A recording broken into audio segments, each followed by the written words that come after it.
up with fake ass. Switch up when you learned what it laced with. I found another false prophet, deep fake ass. Hey gas, screw you, I'm going home. This ain't no South Park reference, homie, I'm quoting Cole. So you and Drake can't have a movie that watch him blow the dome. Since you sound like you like him so much, I'll put Antonio. Let's go!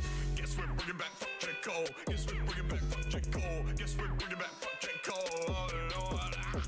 Guess we're bringing back fuck J. Cole. Guess we're bringing back fuck J. Cole. Guess we're bringing back fuck Jermaine Cole. Guess we're bringing back fuck J. Cole. Guess we're bringing back fuck J. Cole. Guess we're bringing back fuck J. Cole. Oh Lord. Guess we're bringing back fuck J. Cole. Guess we're bringing back fuck J. Cole. Guess we're bringing back fuck Jermaine Cole. Back at it again, knocking Drizzy out his white vans. Take the bull apart like that commercial with the Sprite man. Wanna be all skinny till he lifted like a mic stand. Buzzing off prescription, take him out like a light, yeah.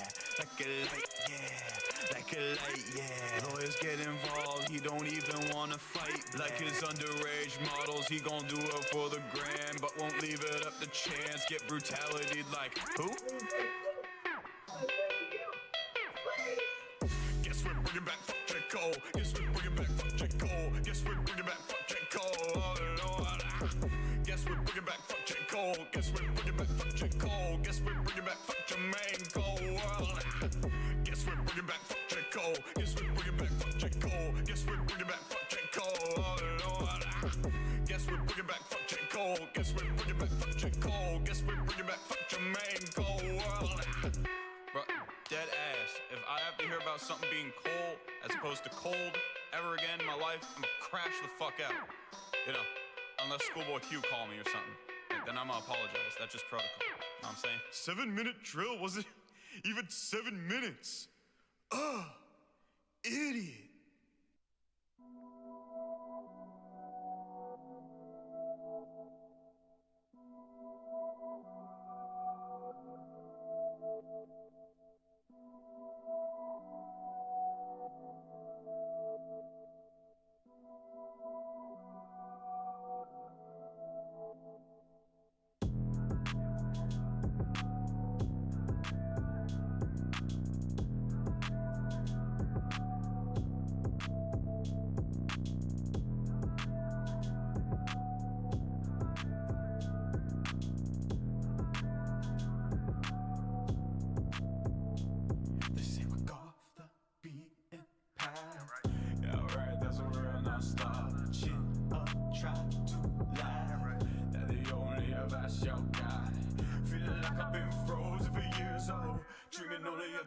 I don't even know where I go from here. I don't even know. I just need a sign so magic. A ball in my hand. Will I ever find my way? Goddamn. Could there even be a larger plan? Will I ever see? If not, it's to get loud. A ball in my hand. If there's something I could do by chance, maybe just not pass the time, I guess. But not now, not now. What you say applies. Try again, though it's don't maybe heart is aching, hands are shaking, or I might just be going crazy. Feeling like I've been lost in the twilight zone. Everywhere I turn the same answer, I don't know. Don't let me down, oh please, you're my only hope. I just need a sign so magic. A ball in my hand. Will I ever find my way? Goddamn. Could there even be a larger plan? Will I ever see? If not, it's to get loud. A ball in my hand. If there's something I could do by chance, maybe just to pass the time, I guess. But not now, not now.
since I've been in the stew. Let's do it. Get pumped, get pumped, so I get it on the first take. Yeah. What? I'm on that soda pop, walking like Robocop. She on that Photoshop, but that be a no-no. This club be so hot, it killed my mojo. I'm trying to go local, got that whole like JoJo. I be on that soda pop, I be walking like Robocop. She be on that Photoshop, but that be a no-no. This club be so hot, it killed my mojo. I'm trying to go local, got that whole like JoJo. I be on that hot soda, cause the bud might take me too. To say the alcohol, I'm finna do the same soon. Maybe if I die young, I'll be a legend too. Get the thought out my head that the rambling of a fool, but I'm still going dumb. I'll be like a cartoon, yeah, I still got the water. I'll be like a typhoon, fuck boys trying to flex. I got that times two, fuck a Rari, need a stinger on the beach going zoom. Walking like Robocop, she on that Photoshop, but that be a no-no. This club be so hot, it killed my mojo. I'm trying to go local, got that whole like JoJo. I be on that soda pop, I be walking like Robocop. She be on that Photoshop, but that be a no-no. This club be so hot, it killed my mojo. I'm trying to go local, got that whole like JoJo. I be on that soda, talking like Yoda. Feel like a robot, feel like Jehovah. Living my life, living my dream, no persona. People be saying they with their shits, that be a load. I'm on that soda pop, walking like Robocop. She on that Photoshop, but that be a no-no. This club be so hot, it killed my mojo. I'm trying to go local, got that whole like JoJo. I be on that soda pop, I be walking like Robocop. She be on that Photoshop, but that be a no-no. This club be so hot, it killed my mojo. I'm trying to go local, got that whole like JoJo. I be on that.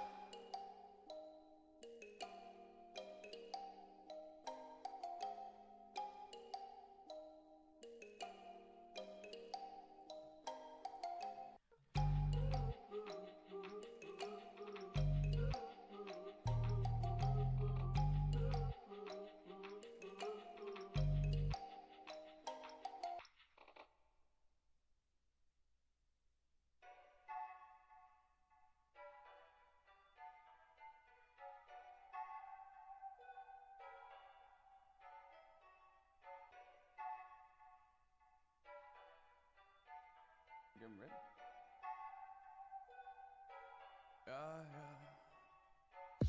Watch 'em scatter, watch 'em dance now, watch and catch them without your hands now. Ritual begins at the falling of a star. Architecture learns how to glow within the dark. Ricochet light till it shows a new form, Watch 'em scatter. Never felt this safe in the nighttime. Paradise got a brand new face. Never felt so gray or finite. I just want to stay away. Never felt this safe in the nighttime. It's a welcome change of pace. Never felt so gray or finite. Like the world is mine to take. Said all I want is to stay awake. That's all I want. Yeah, paradise got a new face. Said all I want is to stay awake. That's all I want. As though the world is mine to take.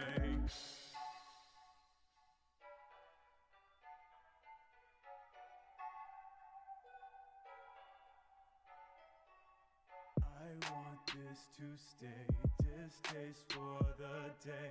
Rays be like the rain, sun, go away. Celebration starts in the silence of the stars. I will glow within the dark, ricocheting light, I will show a new form, To watch 'em scatter. Never felt this safe in the nighttime. Paradise got a brand new face. Never felt so gray or finite. I just want to stay away. Never felt this safe in the nighttime. It's a welcome change of pace. Never felt so gray or finite. Like the world is mine to take. Said all I want is to stay awake. That's all I want. Yeah, paradise got a new face. Said all I want is to stay awake.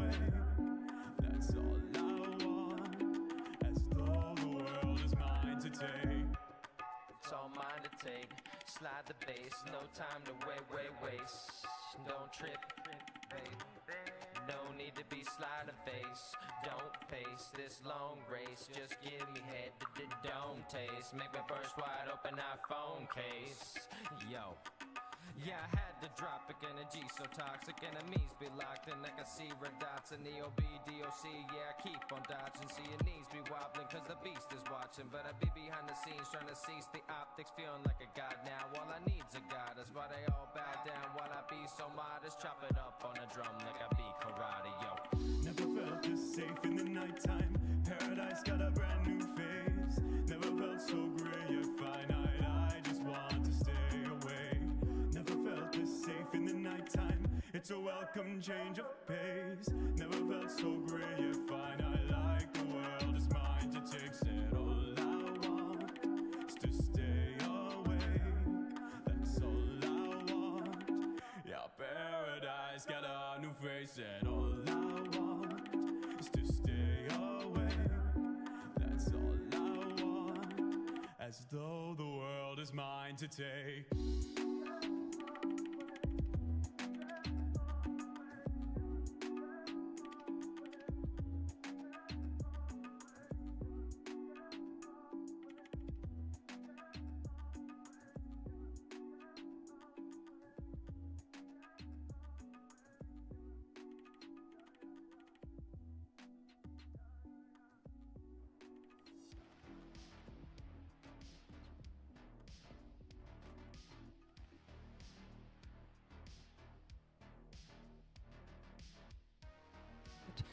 Perfect. Let's see here. I had no issues starting today. That's good. Hey, don't worry, I'm here. Something will break. So, I mean, like I typically break my own stuff, so you know, it is what it is. Anyway. Hello, chat. A bit of a special one tonight. I haven't done it. I think the last time I did an interview, like an official interview, I've done kind of like sparse interviews, but the last time I actually sat down for an interview was when I interviewed the CEO of a platform called Vstream. Have you ever heard of Vstream? I definitely have heard the name in passing. Okay. So, I mean, like, you know the world of VTubers and all that kind of stuff. It was a platform specifically for VTubers to stream on. Okay, that makes a lot of sense. Yeah. Is that one of the ones that got in legal trouble, or is that just it didn't take off? It didn't take off because, you know, I mean, like, VTubers are 5 years old at this point, but like, you can't really sell a platform just for VTubers. There's not enough of an audience to build a platform off of that, you know? Yeah. You know.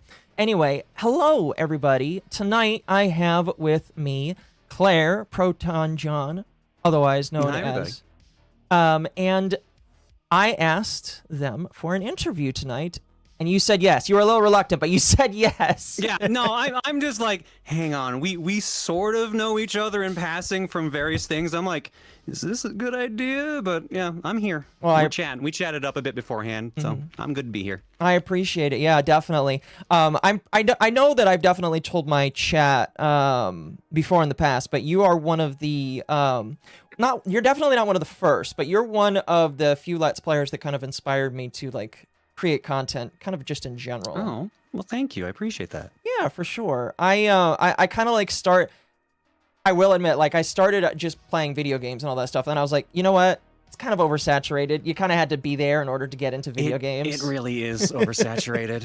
It really is.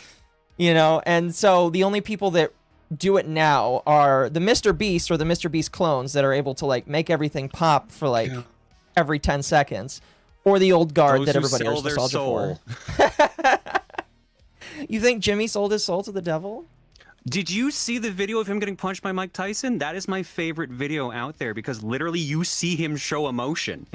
Because you can see for a split second he sees heaven. And he's just like, what am I doing? And then he just snaps back to it. It's just so funny. I do think I saw that video. It was a little while ago, wasn't it? Yeah. No, yeah, it's probably like a year old at this point. But yeah, like he's just like, oh, I could take a punch from like 67-year-old Mike Tyson, and he just falls over immediately. It's quite comical. Oh, it definitely is quite comical. No, yeah, but I wanted to sit down and I wanted to talk to you because you've been in content creation for quite a long time. And it will be 20 years next year. 20, jeez.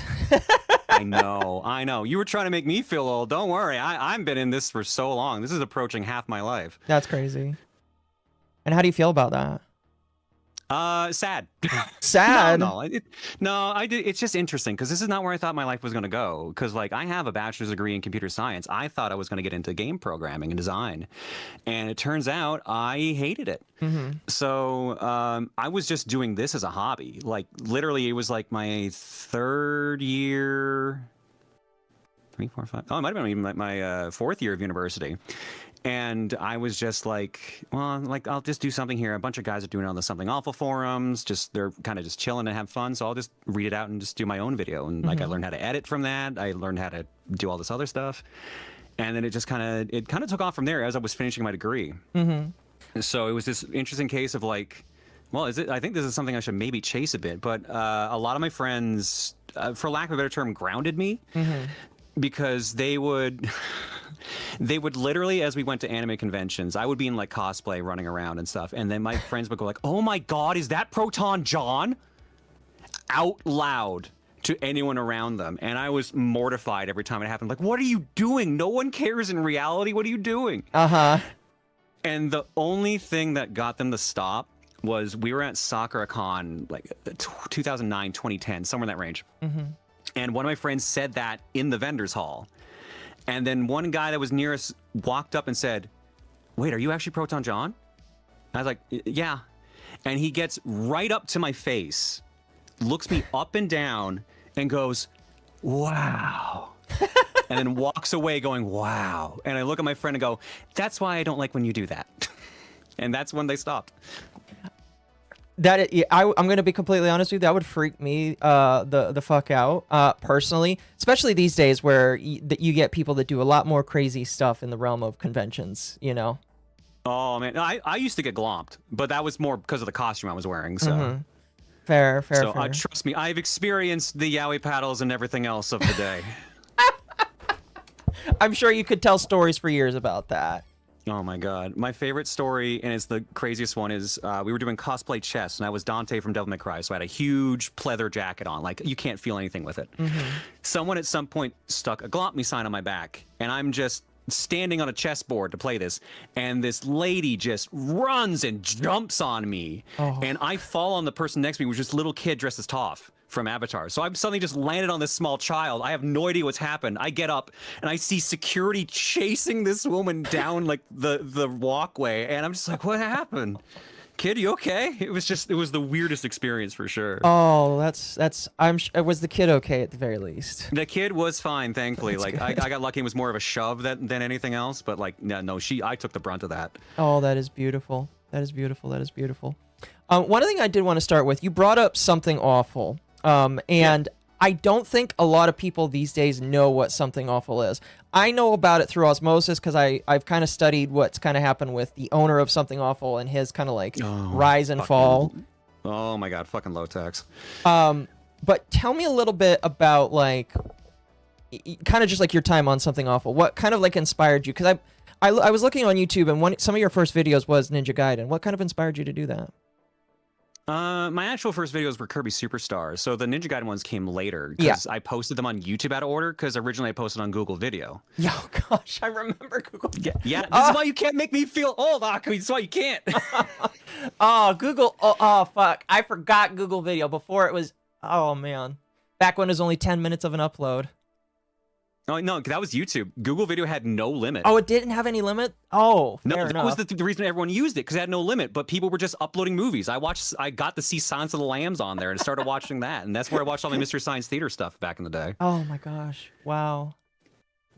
That's crazy. But yeah, Something Awful is just a website. It's a form that you had to pay to enter, but like a lot of people that nowadays are pretty affluent in the internet came from there. It kind of became this weird hub of like everywhere good and bad from the internet kind of came from. Like 4chan originated from it. Somehow Jeffrey Epstein came from it. I still don't know how the fuck that happened. I don't believe what I read out of those files. I'm going to be honest with you, but allegedly, I mean, I'm sure they're edited or something. But like that, to me, if that was true, is the funniest fucking thing and the most fucked up thing. Yeah, you might have posted on the same subforum as one of the most insane men in the world. How does that make you feel?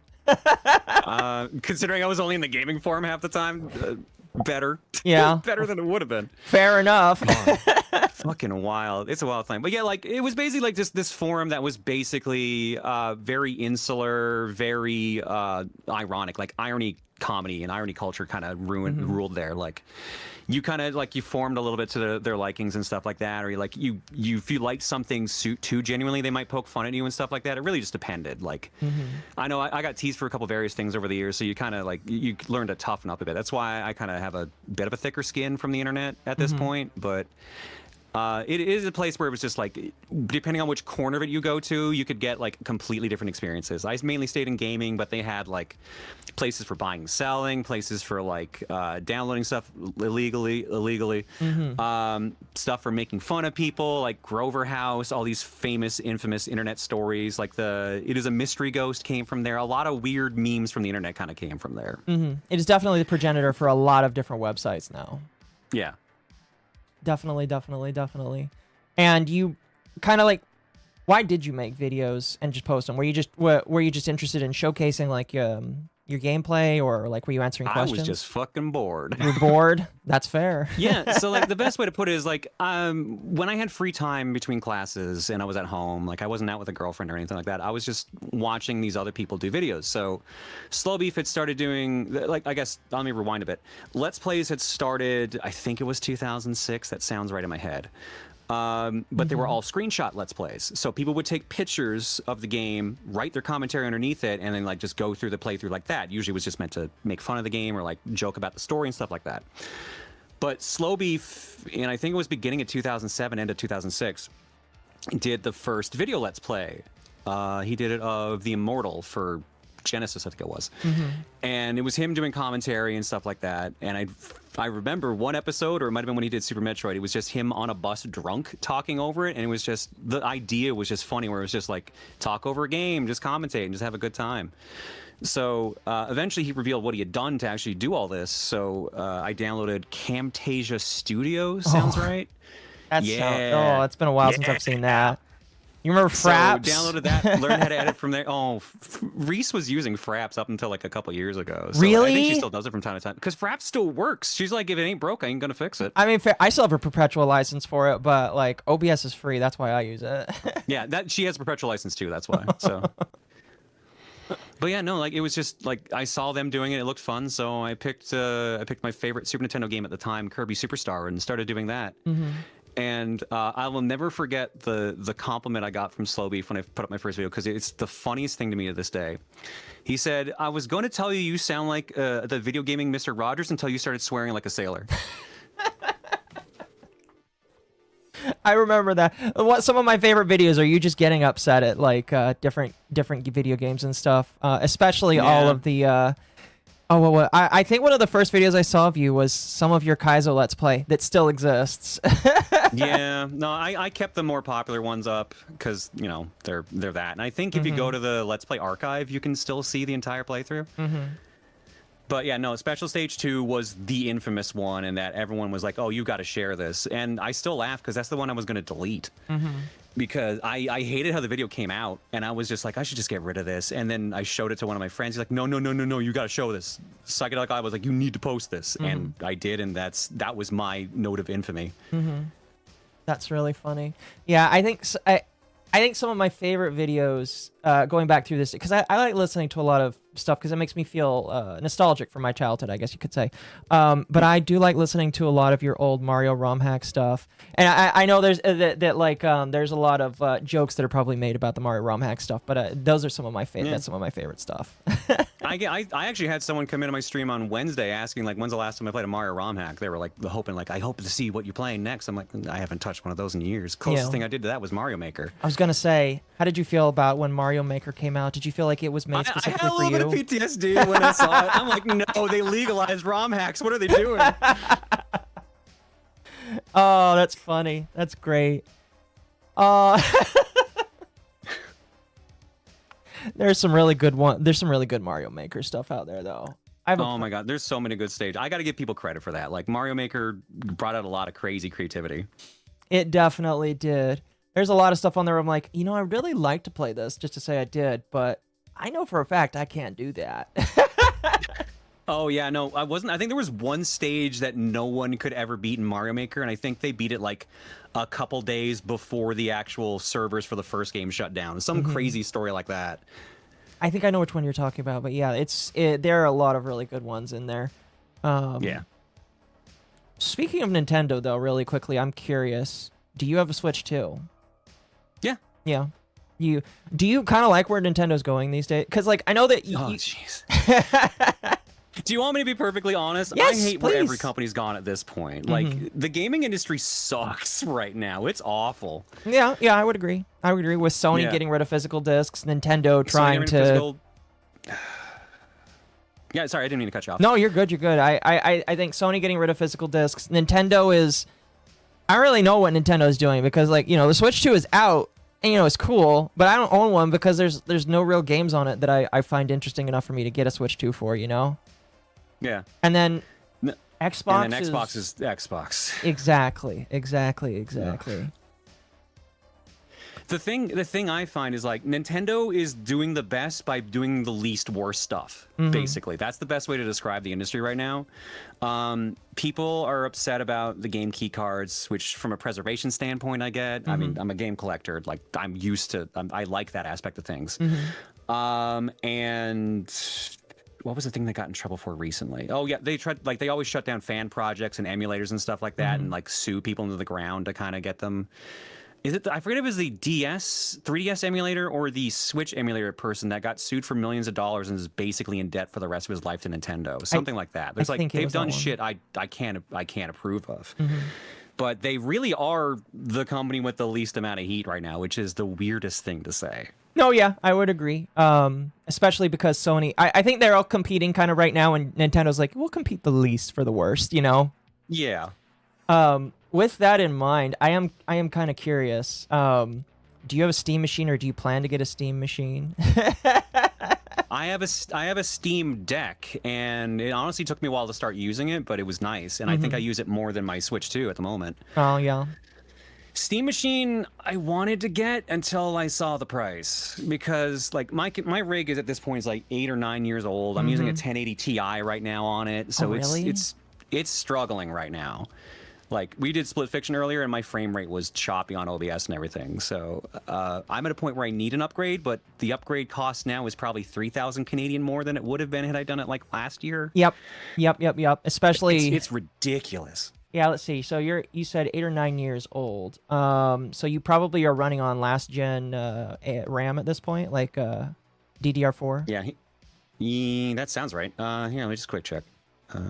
Once I remember how to do system. There we go. 32 gig install RAM, 2400 megahertz.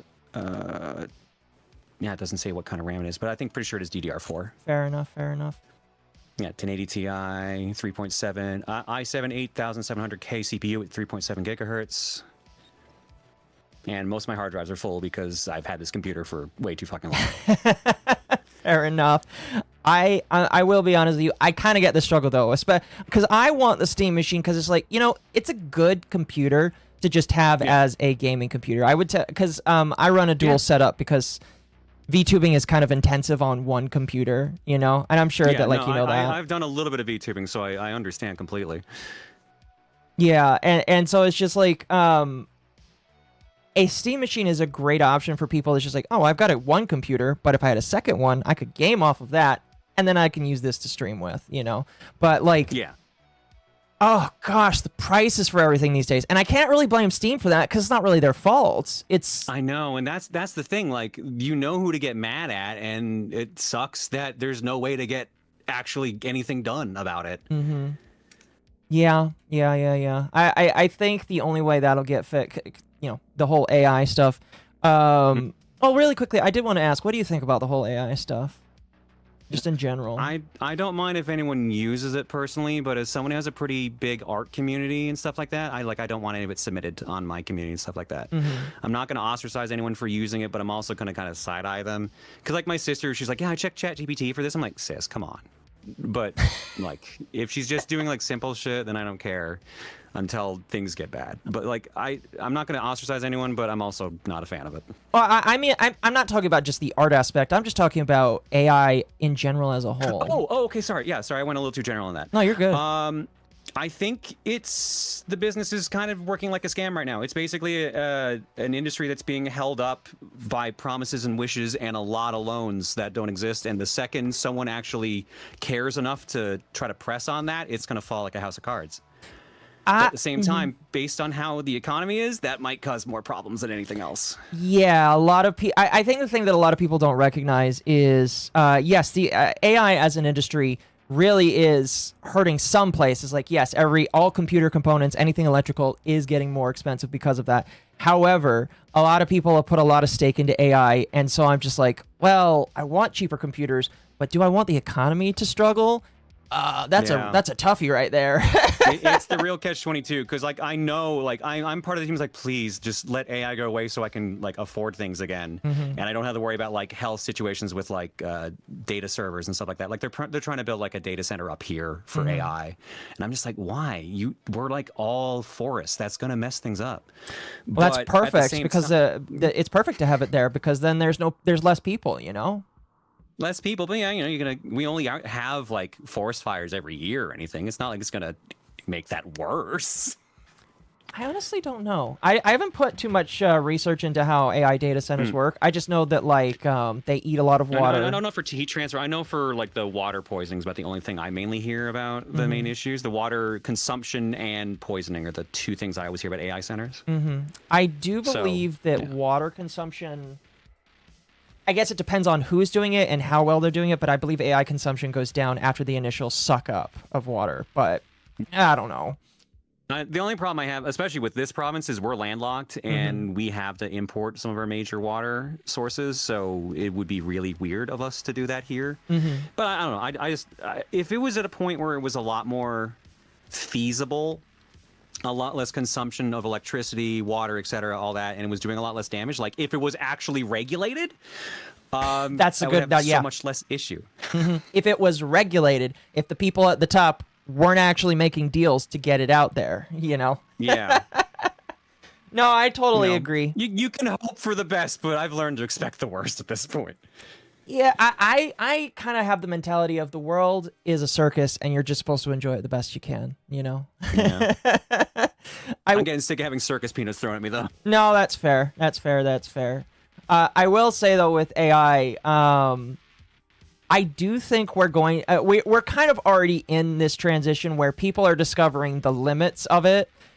And I think that it's going to move to a spot where companies will realize, well, we don't need to spend billions of dollars to have all of our 3 or 4 engineers that we kept on prompting stuff. We actually still need humans to do work, and so we're going to spend less. I do think that is coming. It's with all big things, and I'm sure that you've seen this, that like there's the initial hype of something, and then there's the market cool off. Yeah. Like, it's interesting because I still have a bunch of friends that still do programming for a living, and they keep talking about how, like, their managers or their higher-ups are forcing them to use AI. And then they said, yeah, half my shift today was fixing the AI's mistakes, so I basically just wasted half my day. So it, like, from, like, that standpoint, I'm like, this is miserable. This sucks. But... No, yeah. Yeah, it's like, it's not what it could be. I think what it could be, potentially, is really fucking cool. Like, anytime someone talks about, like, oh, like, we use this language learning model to, like, process all this data about, like, cancer treatment and stuff like that shit's cool. That shit's great. But when I hear someone say, like, oh, yeah, no, I created an image that stole from, like, 500 different artists online, I'm like, no, come on, dude. There's just like, I think there is purpose for it, but finding it in a way that's regulated and ethical is nowhere near where we are as a society. Yeah, I think right now the big problem is you've got every country in the world saying we're going to create the first AI that can think for itself, and when everybody's trying to go for that, people are going to cut corners so that they can be first. Yep, it's a race to the bottom. Kind of like the space race, only we're not racing to the moon, we're racing to get a robot that will. Did you hear the news that apparently part of the SpaceX launch is going to hit the moon on Wednesday? I did not. That's good. That's cool. We need to go back to the moon. Well, no, as in like crash. Oh, crash. Oh, that's not good. Yeah. I forget the full details because I read it this morning, but it was a part of a booster rocket from something that launched a satellite like a year ago, I think, was starting to decay its orbit, but it's decaying into the moon. So it's going to leave a crater on the moon and launch up a bunch of space dust. So it's going to be a cool sight for astronomers, but at the same time, we're kind of hitting the moon, so that's a little nervous. I guess Elon Musk can reenact that famous Eggman line that was done. Like, I pissed on the moon, everybody! I pissed on the moon! I keep thinking of, like, the tick Chairface Chippendale, where he tried to write his name on the moon, but it, like, only got halfway done, so it says Cha the entire show. Yep. Stuff like that. Yep. Oh. But yeah, I don't know. AI is interesting. I personally don't think there is an AI that can eventually think for itself. I just think that the way that computers work, it's not there yet. No, we are so far away from that event horizon. I think it could happen eventually, but I think we have enough stories about, like, maybe don't do that, like the Terminator, that it should at least be approached in some sensibility. I like iRobot. Yeah, exactly. iRobot, Terminator, etc. I was thinking of what was the story that's been going on recently about they said their AI is doing things they didn't tell it to do. Was that I can't? Is the one that starts with an A? Which one is that? That's a good question. I can't remember. Anthropic. There we go. Anthropic. Okay. Yeah. They said, like, there was something going on where they told it didn't have internet access and secretly it was still using it or something like that. It was trying to learn on its own. So like things like that, I'm just like. But I don't think it'll be I don't think Skynet's anything we need to worry about anytime soon. No, probably not. I think some of it is probably sensationalized. Probably. I don't know. I just don't think we're going to have a situation where Will Smith has to pop a cap into some robot, you know? But that's half the fun. I want to see what Will's going to pop a cap in next. Fair enough. Did you see that there are robots now that are like centaurs? They're like supposed to be helping cut down trees. Yeah, those things look fucking cool.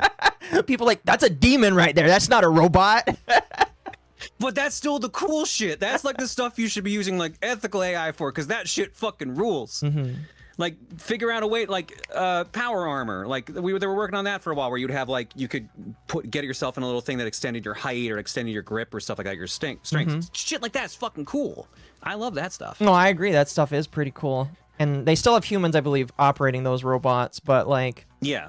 It's still pretty... I don't know. I think the advances in technology is really cool, because a lot of people don't know this, but a lot of technology advances happen because it's supposed to help for a medical need or help for the military or... It's not for people to be lazy. It's for a medical need. So it's always interesting to think about, what was that supposed to be for, you know? Yeah. I guess because I'm so old at this point, like, it always bums me out that technology felt like it was going so fast when I was growing up, and now it feels like it's just moving at a snail's pace, even though it's not.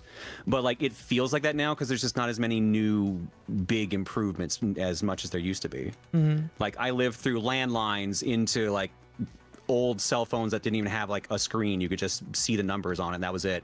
To modern day telecommunication and everything. And it's so cool thinking about all this shit that happened up to like the 2010 and then being like, what happened after the iPhone? Like, I don't remember any other huge advance after the iPhone.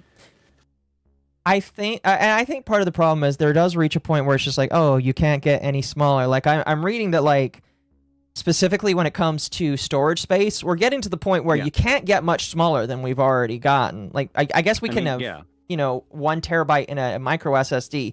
I have no idea how you can do that, considering that I hold multiple storage drives, but, like, how much smaller can you really go, you know? You're eventually going to get to a point where you're going to lose it. Like, I already have micro SD cards I lose. Yeah. Oh, goodness. It is really interesting, though, to see how technology has evolved from now. And I guess the next thing is just, like, seeing how you can get technology to work with you to do stuff on its own. Yeah. I don't know. It's a really... I did not mean to bring up an AI tangent, but that's a really interesting tangent. No, you're good. I like talking about shit like this. Don't worry. I did want to bring up your computer design degree because I remember listening to one of your videos where you're like, I finally graduated from school, and I've been away so long because I graduated from school, all that kind of stuff. And you said you wanted to get into was it game programming or something similar to Yeah, that? I want to get into game design, like straight up designing stuff, not making it. But the way I have been led to believe to go into it was to get into programming. So I liked computers enough as it was, so I got into actual programming classes, and I have a bachelor's degree in computer science, but I would say the last time I used it is probably 2009, 2010. Really? That long ago? Yeah, like I use it for throwing controllers because I originally programmed the first version of that. Right. But like otherwise, I never haven't really needed it since. Like when I got out of university back in 2008, that was when the first economy crash happened, or the first recession, and that affected jobs in Canada. So the only job I could get was working at an IT shop, just fixing computers. So that's what I was using my degree for when I got out. And then I got into retail after I left that. And then I got into an actual IT job, which meant I was actually using my degree. But they just cared that I had the degree more than anything else. They're like, yeah, we'll just teach you the rest. We just care that you actually have a paper to show that you want to learn things. You bring up a funny point when it comes to just like degrees in general, because the landscape of today is really interesting because like degrees in general, I am seeing needed less and less for quite a lot of jobs, you know, and it's just like, so you're telling me people wasted a lot of their money for a piece of paper that most people these days can't even use to get into a job? Yeah, no, it's insane. The job market has gotten to a point where I'll see like these postings like, we need a junior member, you must have 5 years experience, or like weird things like that. And it's just like, how are you going to get that? There's so much brain drain in every industry now. I tell people these days, again, this is a bit of a side tangent, but I tell people these days, if you want a job, like if you're young and you want a job, don't get a degree. Go into trades. Yes. Go into trades. Oh my gosh. Micro is one of my heroes, because he runs a program where he will like fund people if they want to go into trade school and learn trades. And I think we are in a deficit of tradesmen in this day and age. 1,000%. Yeah. No, it is crazy how like if you want to make money and stuff like that, like I've met people that I'm just like, you should, like, I need something to do, I can't find a job. It's like, just learn how to do plumbing, and then it turns things around for them because like they're always in demand. There's so many trades roles that are in demand. Like I'm glad I had the experience of going to university. I'm glad I have the experience of getting a degree. But like when I got out of university, that was when the job market was good. Yep. So nowadays, like, it's gotten so much worse. I wanted to get into the game industry at the time, which had openings, and now it's so much harder to get a job in the industry and everything. It's crazy. Just do a trade. It's if you want money and you want to have like a successful life, if you're just getting out of university or just getting into it, just get in the trades. If you could do it over instead of going for that degree, what trade do you think you would be most interested going into right now? The thing I actually wanted to do, so during my degree, I had a breakdown, and I wanted to quit my degree completely. This was like my 3rd year. And one of my friends talked me out of it and said, like, you know how helpful this computer science degree is going to be when you graduate, keep it and finish the course. But I almost switched to the drama department because I was going to do technical, like lighting and stage setup. Okay. Because that is a surprisingly hard job and a surprisingly lucrative job too, because like proper stage lighting is so hard to do. You have to change things on the fly so fast. There's a lot of technical aspects to it. You need to learn how to fix lighting and like any other electronics in the area. It is very trade adjacent, if not a trade. So that's likely what I would have been, because I enjoy improv and stuff like that. I'm comfortable on a microphone. So I would have done like, okay, let's do some learning for like acting and stuff, and then let's also do some practical things, so if things work out, that's where I go. Right. And now Hollywood is kind of struggling these days too, unfortunately. I know, it's so fucking stupid. I will say though, Hollywood is struggling, but have you seen the YouTubers who have made their own movies and have gotten into Hollywood themselves? I mean, the Backrooms. Like, yeah, Backrooms and Markiplier's movie Iron Lung, like those went really well. But I'm worried Hollywood's going to learn the wrong idea and just be like, oh, we just need any YouTube idea. Like, I'm waiting for Skibidi Toilet. It's going to happen. Yeah, no, what is it? There is a group called That's a Bad Idea. They're like a duo of guys that do skits. It's a really good, they actually have a song called That's a Bad Idea. It's a great song, actually. And they like made their own movie. And I believe the movie's called, I think it's Obsessed. And like, they do really good with like indie horror and all that kind of stuff. And it's just like, I really like that YouTubers these days are taking their passions and actually leading it into like the professional industry. And I hope that more of them do it in a good way, you know? I hope more of them succeed in that way. I think that's a brilliant way of doing it. I don't think you can do YouTube or Twitch like for the rest of your life. Like, I'm amazed I've been doing this as long as I have, and it's been paying. Even though like I started when it wasn't paying at all for years. Yeah.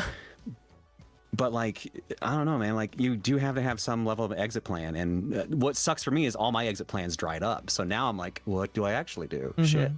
No, yeah.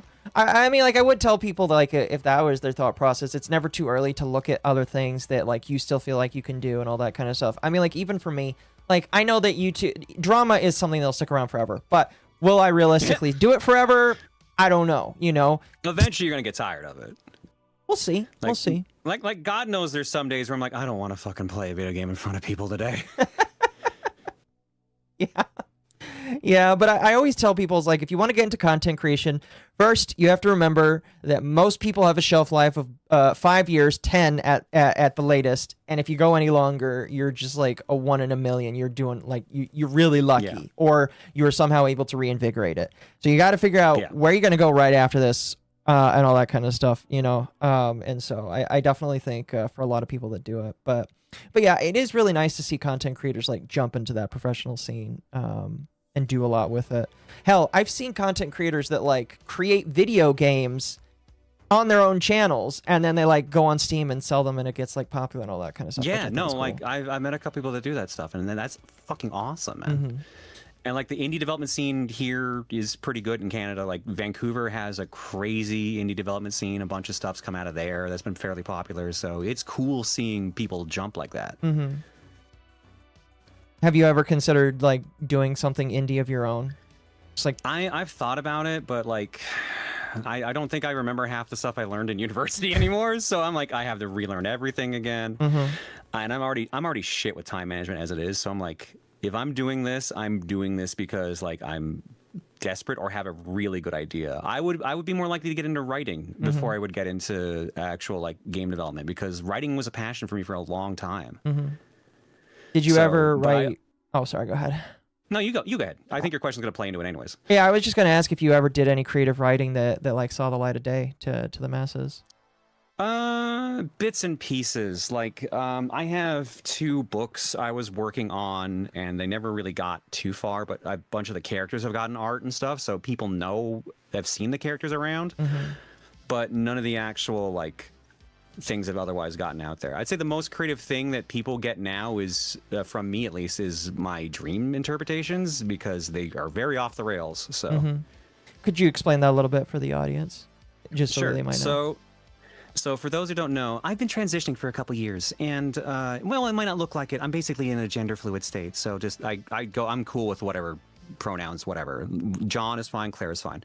But when I got a couple months into estrogen, I think it was like around month 4 or 5, my dreams suddenly became insanely vivid and easy to remember. And apparently this is a uncommon side effect, because normally you would get it off progesterone or some other medication, but I got it from that. But what was happening was my dreams would keep having continuity. So I would have a dream where, like, say I went to a location, like let's say I went to like a mall and bought something. A dream or 2 later, that item would come up and someone would reference me having gone to the mall. But the thing that was freaking me out the most was I had this reoccurring girl keep showing up in my dreams. And she would keep saying things she shouldn't know. Like the first time we met, she said, "Oh, I'm glad I finally got to meet you." And while we were talking, she would describe things from my childhood like I've never told anyone, and were completely forgotten about. And then other dreams, she would show up and say, she would say like, "Oh, I knew you would be here." Like one dream was I was at PAX West, and I'm going up an escalator, and suddenly she's sitting at a couch waiting for me and says, "Oh, I knew you'd be here." And then we chat, and then the people around me are like, "Oh, hey, it's this person." I'm like, "Oh, you know her? Yeah, what's her name?" And then they would just open their mouth and say nothing, and everyone would nod as if they had said the name. And I'm like, "You guys didn't say anything." "No, we said her name." Like it just kept happening. And then it kept escalating from there. where Valkyries got involved, where like these power armors would show up and these wings would show up, and I would get into fights and stuff like that. And then at the time I met a female version of myself who was helping me learn all this. And then like there was points where I would die in dreams, and then suddenly the same girl from the past showed up and said like, here, wear this pendant and you'll never die again. But for it to work, you have to die. I'm like, what?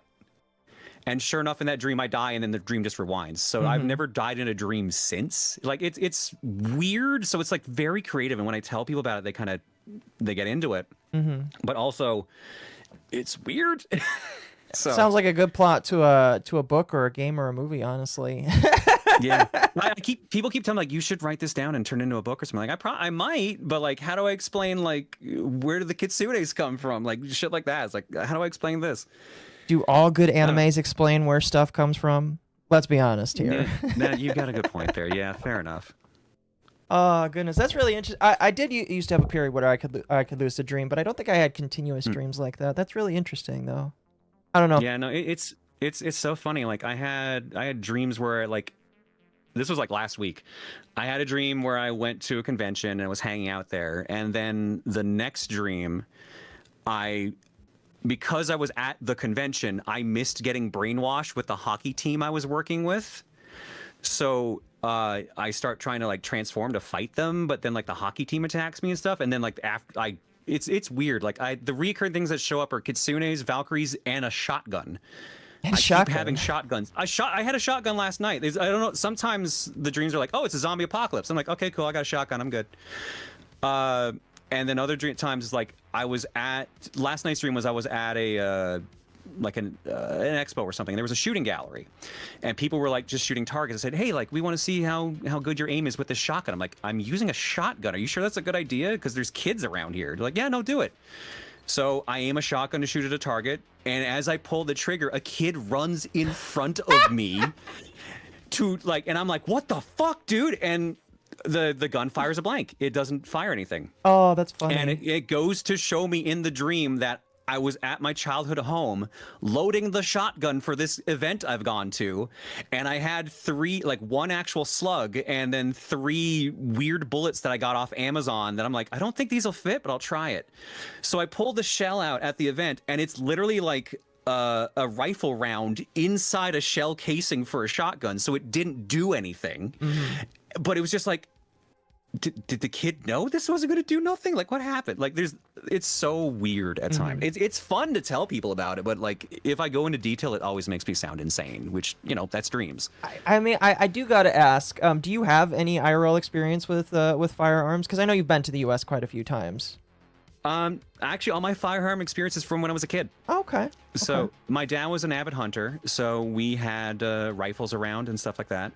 So because I lived in the woods, every New Year's we would fire off a round into the woods so we could actually like celebrate the Happy New Year. So I have fired a number of rifles. I've handled pistols, but I've not fired them off. But like, I play enough light gun games that I get the basic motion, but obviously the kickback is the real thing that doesn't transfer over well. Yes. No, it does not. Because anyone who plays like a game and thinks it's going to be the same is like, oh, this is light, and then you hold it wrong and you get smacked in the face by the kickback. Yes. I was an armed officer, not a police officer, but a security guard for quite a few years in San Diego. And a lot of people don't understand when you're picking up a gun for the first time, just like, not only the power, but the kickback that comes from it. And I remember the first time I did it, it didn't fly out of my hands, but it definitely felt like it was going to. And it's just like, it's an experience, And I think a lot of people probably need more training when it comes to using firearms. Oh my God, yes. My sister got a rifle for Christmas, like a full-blown semi-auto. Really? And I'm like, do you know how to use that? She's like, yeah, I go to the shooting range all the time. I'm like, oh, why haven't you taken me? I'd love to learn. Exactly. I would love to learn how to shoot like a semi-auto, it's not full semi-auto. It's basically whatever's legal up here because we have stricter gun rules up here. But like, it was kind of fucking cool, and I was like, this could do damage if you're not careful. Holy shit. Yeah, that's fair. That's cool though. That's really interesting. I only ask because like, I do believe that some dreams, because I've had experiences where something will happen in a dream. And then it'll happen in the future. And it's like something weird, just like I'm in the kitchen and then like I'm talking to a family member or asking a question. And then in the future, the exact same thing happens. And I'm like, oh, yeah, those are deja vu dreams. I've heard about those a bunch.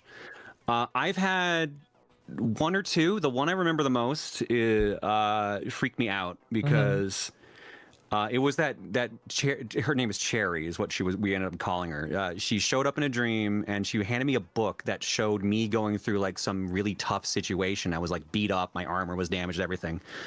And I wanted to read more, but she took it out of my hands. And then she's like, look, you're about to experience something very rough, and none of the things that you can do in dreams are going to help you with this. Like, you need to, like, it's going to hurt a lot, but you can get through this. It's going to be very tough. I'll talk to you another night. And I woke up and I got news about something we were talking about before the stream. So this is the exact day that all this stuff happened in 2024. That's that crazy. was the dream I had the night of. that's crazy. Which was insane. Yeah. I try not to talk to people about religion or spiritual experiences unless they're okay with it. But like Yeah. whether or not there is some spiritual being or power out there, I obviously have my own beliefs. I do believe that. Oh, girl, my ass is haunted. Really? No, so my actual belief is I'm agnostic. I grew up Pentecostal Christian for a long time, and this is a weird thing. I've talked about this a bunch, but like my adoptive grandfather died in the church, and that kind of messed me up after a while. So that's kind of why I stepped away from the church after a while, because I realized I was kind of going through the motions after a while. But I've basically become agnostic, where I believe there is some sort of higher power, and if I ever see proof of it, I'll believe it. But otherwise, I'm just taking the lessons I learned from what I did believe in and just doing my best. So, Living the best life you can, basically. You know? yeah. Yeah. Don't put the sonituber down. I'll keep that in mind. Thank you. You know, I wasn't going to bring up Chris Chan, but since chat brought it up and since you said it, a lot of people consider Chris Chan to be one of the quote-unquote first Let's Players because of his recordings of Animal Crossing. I don't know if he is the first, but he is one of the first. I mean, to be fair, like, I only know from the Something Awful path of things, which seems to usually be the first thing. I don't know when Chris Chan first started being active, but, like, I try to stay away from that as much as I can. I think the worst dunk I ever got was... it was a picture of the Runnaway Guys. It was me, Tim, and Emil. And it got posted online because it was our first trip back after COVID. And someone said, why does this picture look like Chris Chan cut into 3 people? Oh, that's and mean. I have never emotionally recovered from that. Oh, that's mean. Especially... It was mean, but I was hurt because I'm like, oh, fuck, don't say I look like Chris Chan. But I was like, fuck, I can kind of see it. And also, it was really funny. So it's like, I hate the insult of myself, but I'm like, it was a good joke. Oh, yeah. No, yeah. It's just like, listen, I hate it, but it's kind of funny, not gonna lie. I respect the hustle on it more than anything else. Exactly. Oh, that's really funny. I can't see. I'm gonna be honest. I can't see it. Chris Chan just has one of those faces, especially these days. Yeah, no. I think what it was for me was like my hair was like way shorter at that point. Like it was before any of the hormones, so like my hair was pretty much going away and stuff like that. So it looked really bad in the lighting. So it was just a case of like I can see it in the face at times, but yeah, you know. Yeah, that's fair. That's fair. My only experience with them in person is like seeing them at the other end of a room and like my friends being like, yo, I think that's Chris Chan. Wait, really? Like, okay, cool. I'm gonna go do something else. Thanks. Do you remember what convention or like experience that was think at? this was MagFest. I'm pretty sure Really? MagFest was one of the ones. Oh Yeah. man, that was really old Chris Chan. Damn. I mean, they were in like the polo, the striped polo, and they had the sonotube medal. So. Man, that's crazy. That's a memory. If you're around long enough, you see the dumbest things. One of my favorite sounds so fake, but it's real stories, is the Yogs cast. We're celebrating 2 million subscribers. So Polaris or Game Station, I forget what they were called at the time. That was the MCN we were working with for YouTube. They picked up a bunch of people from E3 and drove them to the top of a hotel in Hollywood to have a open pool bikini like party. I believe this. Yeah, I'm pretty models sure I've heard of this everywhere. before. And, I like, believe it. We got picked up in a stripper bus. So like it literally was a bus that had a strip pole in the middle, but it, like nothing else about it. So like a bunch of us are there, like a bunch of the Normal Boots guys, like Jesse Cox and Dodger and all these other like big at the time YouTubers. We're just like, why the fuck is there a stripper pole here? And we get to the party on the top roof, on the top floor of the roof, and like they have like ice sculptures done of like their logo and stuff like that. There's like women going around trying to like get to know everyone, and Simon and Lewis just look the most uncomfortable I've ever seen any people look, because they're just like, we just wanted to like get lunch. And it was just, I felt so bad for them, but it was also like so funny. Just in hindsight, it's just like, this is what YouTube is to a number of people. And this is crazy. That is amazing. Because we're talking, this is like 2013, 2014. This is like ages ago. Yeah. Oh man, that was back when stuff was still young. I'm glad that you brought up the Yogscast, because I do remember people saying that the Yogscast also came from Something Awful. That's kind of like where they got their stars, posting some of their stuff from there too.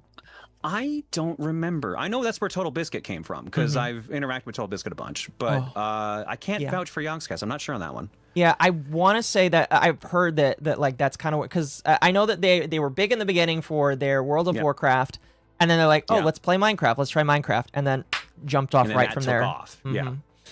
No, the funny thing was, on Something Awful in the Let's Play forum, if you were trying to do shit to be famous, they would make fun of you for it. Yep. So I know, like, Total Biscuit got laughed off of Something Awful's Let's Play area, because he was trying to do like not Phantasy Star, Shining Force 3. So, like, he would just do like a bunch of games he liked and stuff like that, but he was also doing the World of Warcraft stuff. So people would poke fun of him, and he eventually just left, and then he took off on YouTube. So it was just like he got the last laugh. But it's so funny that we were just like, we're doing this for fun. If anyone wants to do it to be an internet YouTube superstar, like, don't be here. But a lot of people that kind of became them stuck around there and went there. It's kind of weird. Yeah, that is kind of funny. I mean, like, especially back then when, quote unquote, making it big, you didn't make money on YouTube, and it took quite a while before you even got that opportunity. And then even then, if you did, you probably got hit with Machinima, who had the bullshit contract that was illegal. So Machinima had lifetime contracts they had people signed into. And I think in the state of California, it was illegal. So a bunch of channels, like a bunch of MCNs at the time, poached other people by helping them pay the legal fees to get out of the contract. That's actually how Game Station and Polaris took off, is they got a bunch of people out of them, myself included. And that's why they had such a huge lineup of like Dodger, Jesse Cox, etc., like all those people that were big at the time. Yep. I do remember that. I don't even think Machinima is still going these days. I think they shut down recently. Oh God! Right? If they are, they're a skeleton. Like, yeah. To be fair, neither is Polaris. Polaris got bought by Disney and then turned into a TV show, and then they're gone. Basically, too. I remember that. I remember that. It was the era of you have to be in an MCN in order to like do anything, make any money. Yeah, for gaming content, you had to do that. Yep. And they took such big cuts at the beginning too. I remember Machinima was 50-50, I think, at the beginning. And then, like, by the end of it, I was at, like, 90-10, because, like, everyone was like, oh, like, people were realizing they could just do it on their own, and so they were just, like, we're lowering the amount as much as possible. So it was such a weird time for the internet. Yeah. What did they do for you? Because, like, I have my own company. Like, I'm part of a VTuber agency myself, but they don't really take anything. I imagine maybe in the future, but, like, right now, I pass my manager Magic the Gathering cards because that's his favorite thing as a payback, you know. But like, what did they do for you outside of, I imagine, like helping out with copyright stuff? So apparently, what they mainly did was YouTube had preference for what companies got better ads. So they would help navigate getting you better ad rates and better ads for your channels that were either more fitting or stuff like that. And supposedly, and I can't remember if this was proven wrong or not, but I think it was proven somewhat true, MCNs could get better rates for you compared to if you were just doing things on your own. That's since changed, but at the time when like ad rate on YouTube was actually good and viable, that was the thing you did. Like, you run an MCN, they supposedly gave you better rates and deals, but you gave them a cut as a result. That's interesting. That's really interesting. I mean, nowadays, YouTube has changed so drastically that you don't need it. So much. I did want to ask you a little bit about that, because obviously, you know, YouTube has gone through lots of different phases. I would say that, like, in the realm of copyright, it depends on what you do and the music that you use and what you're using. But I would still say that for the most part, copyright is much better than it was when you got copyright stricken for just playing a Nintendo game. Yeah, no, it still sucks, but it sucks in a different way now. Back then, like you said, if you were playing a Nintendo game or footage, like you got claimed and you just either made no money off of it or they put a strike on your channel. My most popular video on my Let's Play channel, KAIZO Mario, that got claimed years ago by Nintendo, and so as a result, it doesn't make me any money. But like, they would claim the weirdest things at sometimes. Like, you would be like, oh, I'm playing Smash Brothers. This is fine. But then what if one specific song came up in Smash Brothers? That would, like, get it claimed. It was extremely inconsistent. And nowadays, since they switched over to the AI system, and the fact that people can submit their own songs or pretend to admit their songs for claiming, it makes everything more complicated. Yeah. No, yeah. One of the things I remember was I was playing Mario Maker, and my VOD for that got claimed, and I was confused why. I'm like, it's not a Nintendo claim. It turns out someone made like a 2-minute rap beat loop, and then in the middle of it put the entirety of like the Mario World soundtrack in the middle of it, so the copyright system would claim it and say it was theirs. So like the rise of like the fake like copyright claims was really bad a couple years ago, and it still sucks because the AI keeps getting shit wrong, but I hate to say it is better than it used to be. Unironically, when I first started streaming, I did nothing but use Nintendo Music because that's what Most of us did. Yeah, exactly. But because of SoundCloud rappers, I call all of the people that use Nintendo Music SoundCloud rappers. I was just like, okay, I can't use this anymore. I'm gonna stop. Can't touch it anymore. And so I started just like finding my own stuff. For a while, what did I use? I used a Epidemic. Epidemic does a lot of good music. I don't know if you've heard of them. Might have been passing. One of my buds creates music, so he's made a couple tracks for me. Oh, that's fair. Yeah, I think if you can make your own music. No, I just saw Bora's message. I can't think about Machinima without remembering that Darkside Phil somehow outlasted every YouTube thing I know or care about. That man will never die. No, he will won't. outlive all of us. It's so impressive. He's literally like a cockroach. He will just survive any downfall. Yes, he will. It's incredible. Yes.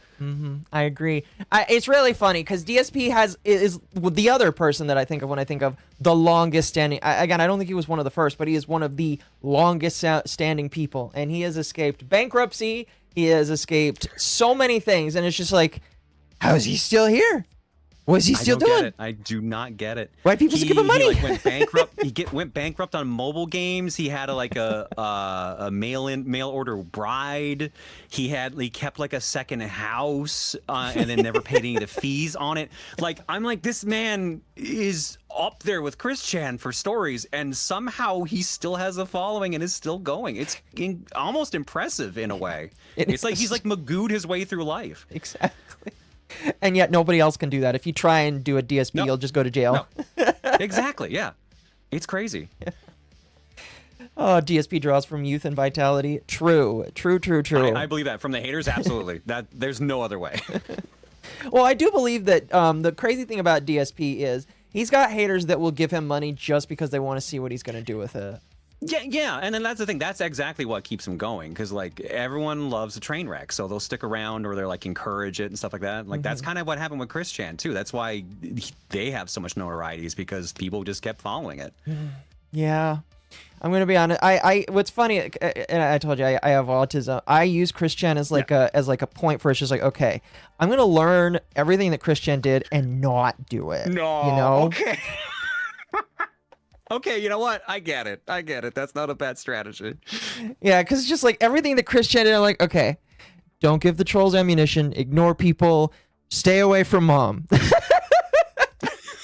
I mean, like, that was easy. I don't want a felony anyway, but like that's an easy one, you know?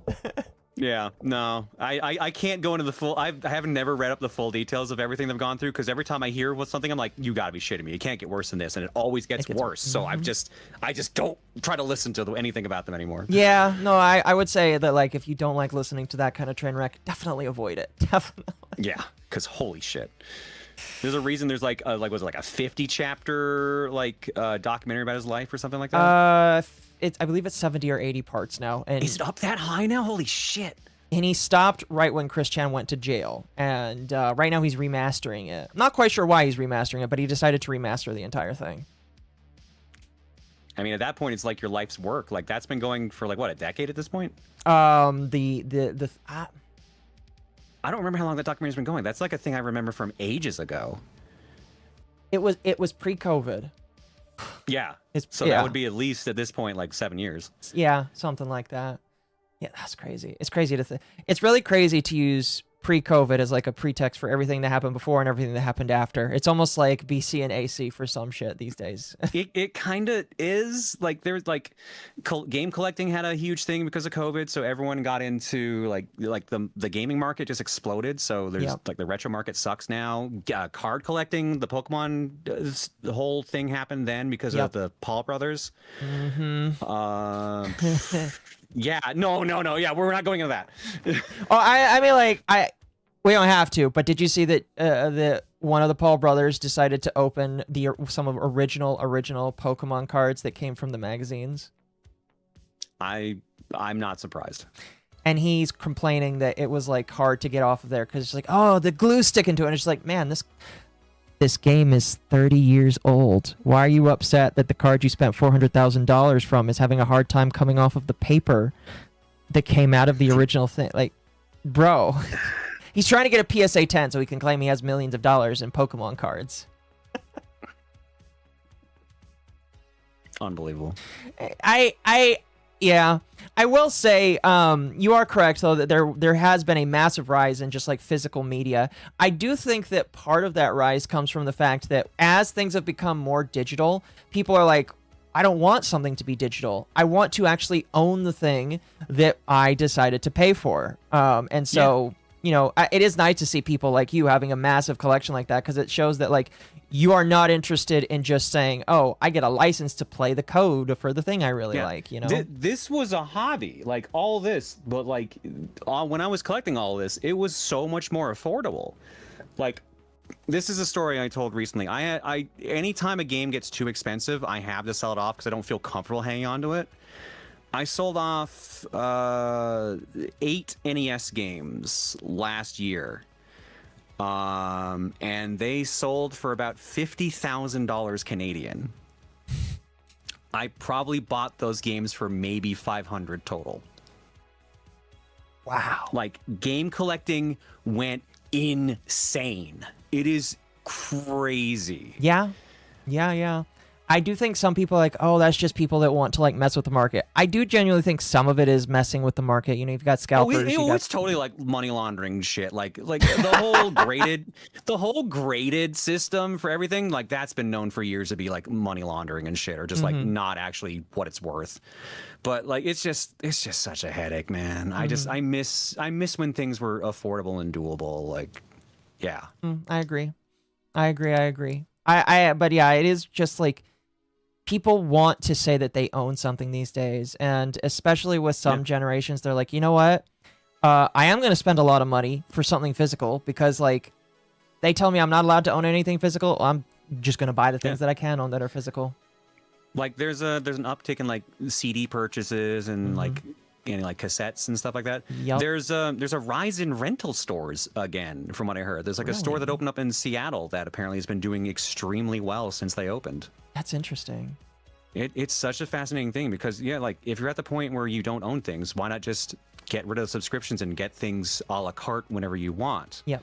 It's honestly a smart business plan if you can afford all the things you need. The problem is affording all the things you need. Exactly. No, I would agree. Yeah. I would agree. I would say for myself, like, unfortunately, at the current moment, I don't have a lot of room to, like, host a lot of my own personal stuff. But what I have gotten into as a technical person, I've gone into self-hosting. I don't know if you do any self-hosting of your own stuff.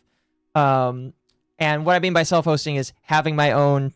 Basically, I have my own rack sitting right here next to me. I have a rack. Okay. So you have a Jellyfin or some equivalent of like that. I would like to use Jellyfin one day. I need to get my media storage server up, but I need to get a fan for the CPU, and I need to get a couple other things for the CPU, like a low-level graphics card to stick in there, because the graphics card I have, it will work, but I can't put it in the server. It's too big, you know? No, that makes sense. But no, I've seen a lot of uptick in people just like, oh, well, if they're telling me I can't own these movies, I'm just going to own them by putting them on my system. Yeah. Which you should totally not do because it is stealing, but it is also, you know, sorry, YouTube we do not believe in piracy, YouTube. You're hard.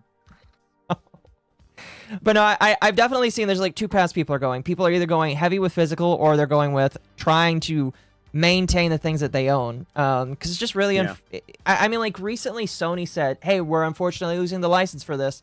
So you can't access these movies that you own anymore. Which was crazy because I'm pretty sure they owned a bunch of those movies themselves. Yeah. Yeah, it's just a travesty how all that's going. But I do think the resurgence in like owning games, owning, you know, card games, all that kind of stuff, I do think it is like a fight back for it. Yeah. You know? And I think it's totally fair. I think it's totally worthwhile. Normally, like as a collector, people ask me like, "Oh, how do I get into collecting?" And my answer is always, "Don't, do not. Just get an EverDrive. Put things on there if you want the hardware feel. Otherwise, just emulate. It's just so much cheaper, easier, and faster." Yep. Like I can literally do my job of variety streaming with this wall or without it. It would just take a hard drive. Yep. So like, yeah. Yep, There's so many, like, do it if you want it for fun at this point, because like fun is getting too expensive at this point. No, I would agree. I also, and again, I think some people would maybe roll their eyes with this, but it's just like I see collecting as something where it's just like, oh, these will increase in value, so I can pass it along to somebody in my family, maybe a next of kin or a family member, and it's just like, provided they don't get stuck with a bricks and minifix situation, they can sell these to pay for somebody's college, or they can, like, it is a physical asset that you can pass on to somebody that they can use for themselves or enjoy, you know? For me, it was a case of like, I always wanted the idea of having like a giant library, like bookshelves full of stuff. And I thought when I was younger it would be books, but then when I got in, like I managed a video game store, I've known a bunch of collectors and stuff like that. I've gone to different conventions. I'm just like, okay, well then maybe the library will be video games, and like this shit's cool.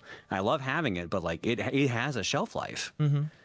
So eventually, like the increase in price and like having like a retirement plan is great, but like at the same time, if I don't maintain it, which takes time, it's worthless. Like I have Sega CD back there, and that stuff apparently has been starting to degrade. It's been starting to get CD rot. Really? So yeah, so anything that was printed in the 90s, like certain sets of them were not made to last. Like at the end of the day, like any CD is eventually going to die. Right. But supposedly that era was done with like some kind of material or like some thinner plastic. I don't remember the exact reason why, but disc rot for PS1 games, Sega CD games, and I think even Saturn games is a thing you can worry about. Like as long as you keep them like unscratched or as like as good condition, they'll last as long as possible, but you have to keep them in certain temperatures. If you see like any disc rot, like it literally will look like part of the disc layer is just melting away. At that point, like it's just gone. It's just dead. So there's no way to fix it. So it's this fascinating thing of being like, how long do I hold on to it versus do I pass it off before it no longer works? Right. That's really interesting. I didn't actually think about that, but yeah, 10M law is right there. Later disc and magnetic strips mold. That's what it is. That's interesting. I didn't think about that, but I mean, it makes sense. You know, you wrap them in something, keep them nice and sealed. You know. Yeah. Well, even then, like it literally, it will just happen. It's just the passage of time. No, yeah, for sure. And like, if you have it in too hot a temperature, it'll start happening more frequently or something like that. Like, it's humidity and heat that are the worst problems for it. And I live in a dry area, and it's Canada, so it's cold. So this stuff will last as long as I can, but then I have to worry about stuff getting too cold and then not working as a result, or like Game Boy games, their batteries are dying out, so now you have to replace them. Super Nintendo and NES games are getting in the same area soon. Like it's an interesting thing of like, you think it's just cool to just grab a game and go, but you might have to rip the game apart, clean it, or just replace a battery, learn soldering and stuff like that. It's funny how it becomes kind of like a mini job. Yeah. But is it really a job if you enjoy it, though? You know the danger of that. You know the danger of saying, like, if you're doing something you love, they always say, like, oh, you'll never work a day in your life. No, that's horseshit. You work too much as a result. You work every day of your life. Past 5 years. I had the problem for years of being like, I don't want to play video games because I have played video games on stream and stuff. And I eventually got better about it. But like I had like breakdowns and stuff where I'm just like, I'm miserable because like I have nothing I want to do anymore because my main hobby is paying my mortgage, so I have nothing for myself when I'm not off. How have It's a balancing act. Yeah, how have you balanced that? I just pick games for me that are just for me, basically. Like, I've been playing through the Lost Vikings games. I'm on Lost Vikings 2 right now. Oh, nice. And that's been fun to do. But like, I just pick things that I'm like, my audience doesn't give a shit about this. Like, I love Contra. My audience does not care about Contra. So I'll play like the Contra games and stuff, like stuff I know they won't care about. And then there's obviously games that'll come out that I'm like, I think are interesting. I want to check out. Like that Isekai game about Truck-kun is helping me from another world came out like this week, so I'm curious to try that out. I'll play a little bit on stream tomorrow. Yeah, that came out like yesterday or so. Like, I'm gonna play it on stream tomorrow, and then we'll do what else. But you know, you do little things that you sample it for yourself, show it to the audience, and like, all right, this is for me now. Bye. No, I totally get that. I think for me, I play a lot less games these days, just because, you know, talking about like people requires such an attention that I don't have time for it. And I actually talked with my mother. She's like, I bet you still play video games 12 hours a day. And I'm like, Mom, the amount of time, like, you'd have to sit through a stream, but in a 4-hour stream, I didn't touch games once. So thankfully games are still kind of my own thing, but I don't know. You do just have to like find that balance where you're like, okay, I do this thing. How can I make sure I still enjoy it at the end of the day, where it's just not like obliterated for me in a personal time, you know? Yeah, I picked back up like model kits and like Legos and stuff like that. Stuff that I'm like, this is for me. Like, I don't have to worry about it. I can just listen to music and relax. Like, you need to have some level of hobby outside of things. I picked up fencing for a while. I'm going to pick that back up again eventually. Fencing was so cool. Like, it was, I did it for, I think it was like half a year or so. And then my travel schedule got too heavy. So I kept missing lessons. I just dropped it. But it was so fun to do. And like, obviously it's great exercise. But it's surprisingly a fun mind game thing too. So like, it was like, because obviously it's all reaction time based, movement based. Like, you need good balance and stuff. You need to think of like when your opponent has an opening, how to parry and stuff like that. And it was so interesting. So like, I don't know why, but all the exercising things I liked were never like your standard things per se. Like cycling, swimming, and fencing, those were the 3 things I always found fascinating. I mean, cycling is really good for the core, so that's a good one there, you know? And my core needs so much work. Me too. My heart keeps me from doing it as much as I want, but me too. Oh, I'm sorry. No, it's totally fine. My mother's genetic line is just like, everybody's got heart problems. Yeah, I'm waiting to see what I got from my family, because I know I got the ADHD from my family, but like my dad has like prostate cancer, my grandmother had dementia and Alzheimer's. Like, there's literally like a medical crapshoot for my family, and I'm trying to see which ones I get versus which ones I dodge. How you doing so far? I mean, you're doing good so far, right? I hope so. I'm still alive. There you go. I'm exactly. Sure. I'm pretty fucking pale, so maybe that's the secret. Oh yeah, maybe. Just never go in the sunlight. Mr. Burns, never leave the house. Always stay inside. Exactly. Indestructible. Exactly. All of the diseases are trying to get in at the same time. They just can't do it. I feel bad because like I was super depressed. I'm always still super depressed about my dad's health state, but like it really did feel like for a while that was what he had going on, because he had multiple stents done. He had early onset Alzheimer's. He has prostate cancer. He has spondylitis, I think it is, like fused spinal discs. He's diabetic, and like it's just this huge list of things. And I asked Dad, like, how are you still going? And he's like, I don't know. I outlive my brothers and sisters, so if I die, I'm fine with it. But I don't know. I'm just doing things. I'm like, Dad, what the fuck, man? Yeah. No, yeah, I think I kind of like that mentality, because it's just like life is too short to really like. Obviously, you should take care of yourself, and if you have the ability to take care of yourself, do it. Yeah. But I think that some people need to remember, if you can't fix it, you should only worry about it so much, because worrying turns to stress, and then stress makes everything else worse, you know? So exactly, yeah. I've lived through my mother going through some weird health complications, and I think the thing that like kind of was crazy about it is she always was just like, yeah, it sucks, but I'm not going to stress about it. I'm going to keep moving forward, because stress kills, and she didn't want to. She had kids that had to grow, so... Yeah, my grandmother was in the hospital all the time, so we would always be in the hospital, like, checking on her. So, like, I've been around hospitals so much, I'm just like, yeah, it is what it is at this point. Yeah. Yeah. My chat says to stay away from 40K figures. I'm curious, what are you currently like? What are you currently like building? I don't do 40K because I know that's the hobby. Like I have one expensive hobby. This is enough. I don't need anything else. That's and like fair. 40K, like Games Workshop stuff. Everyone I know who's into it is like, this is the only thing I can ever do with my life. It's such dedication to it. Mm-hmm. My No, friends that's tried to fair. get me into Blood Bowl, and I was like, I can tell where this is a slippery slope. I don't think I can do this. Yeah. There's definitely a lot of expensive hobbies to throw your money away these days. So Yeah. I'm trying to stay. I mean, I have a 3D printer, which is its own kind of expensive hobby. But so if I ever, But that you can do cool shit with a 3D printer, though. no, yeah, I could like printing my own 40K figures. I don't have to spend And that's money. how you fell down the rabbit hole. Exactly. Although I talked to some stores locally and I was like, do you allow this? They're like, nope. If you bring in 3D printed, we will not let you play. And I'm like, why? Why?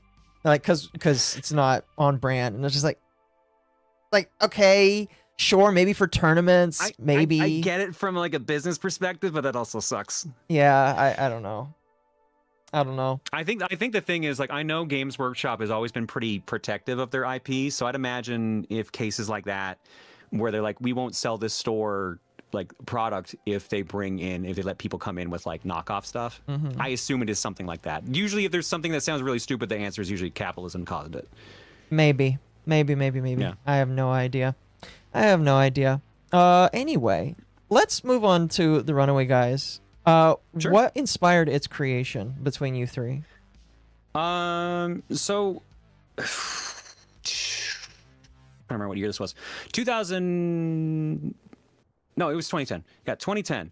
I'm working at a job that has me doing 12-hour shifts. Like it's like night shift and day shift. So like I'm in a building by myself. And I had taken a break from doing content creation at the time, and Emil kind of got me back into it. And we talked about like, oh, we should like do some videos of us just playing like Mario Party.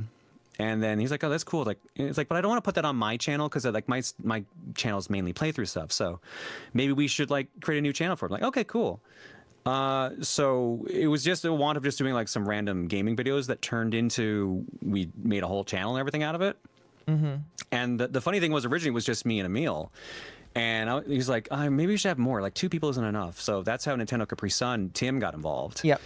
And I maybe did something I shouldn't have done because I had not met Emil in person and I did not know anything about Tim at all. And Emil was like, hey, I've got a hotel room booked at this con called MagFest. Let's go there and let's share the room and like let's record stuff and like get to know each other. I'm like, okay, a person from another country, will do this willingly for some reason, and I did that. I keep joking that like I was basically going to a murder barn, and I got lucky. Things These worked days, out. these days, it definitely feels more like it. But back then, Yeah. a little bit safer. I feel like.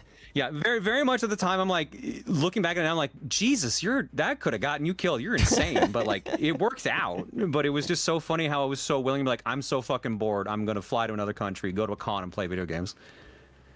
But it worked. Like I said, it worked out. We had a good time. Yeah. The first recording session we did in a hotel room.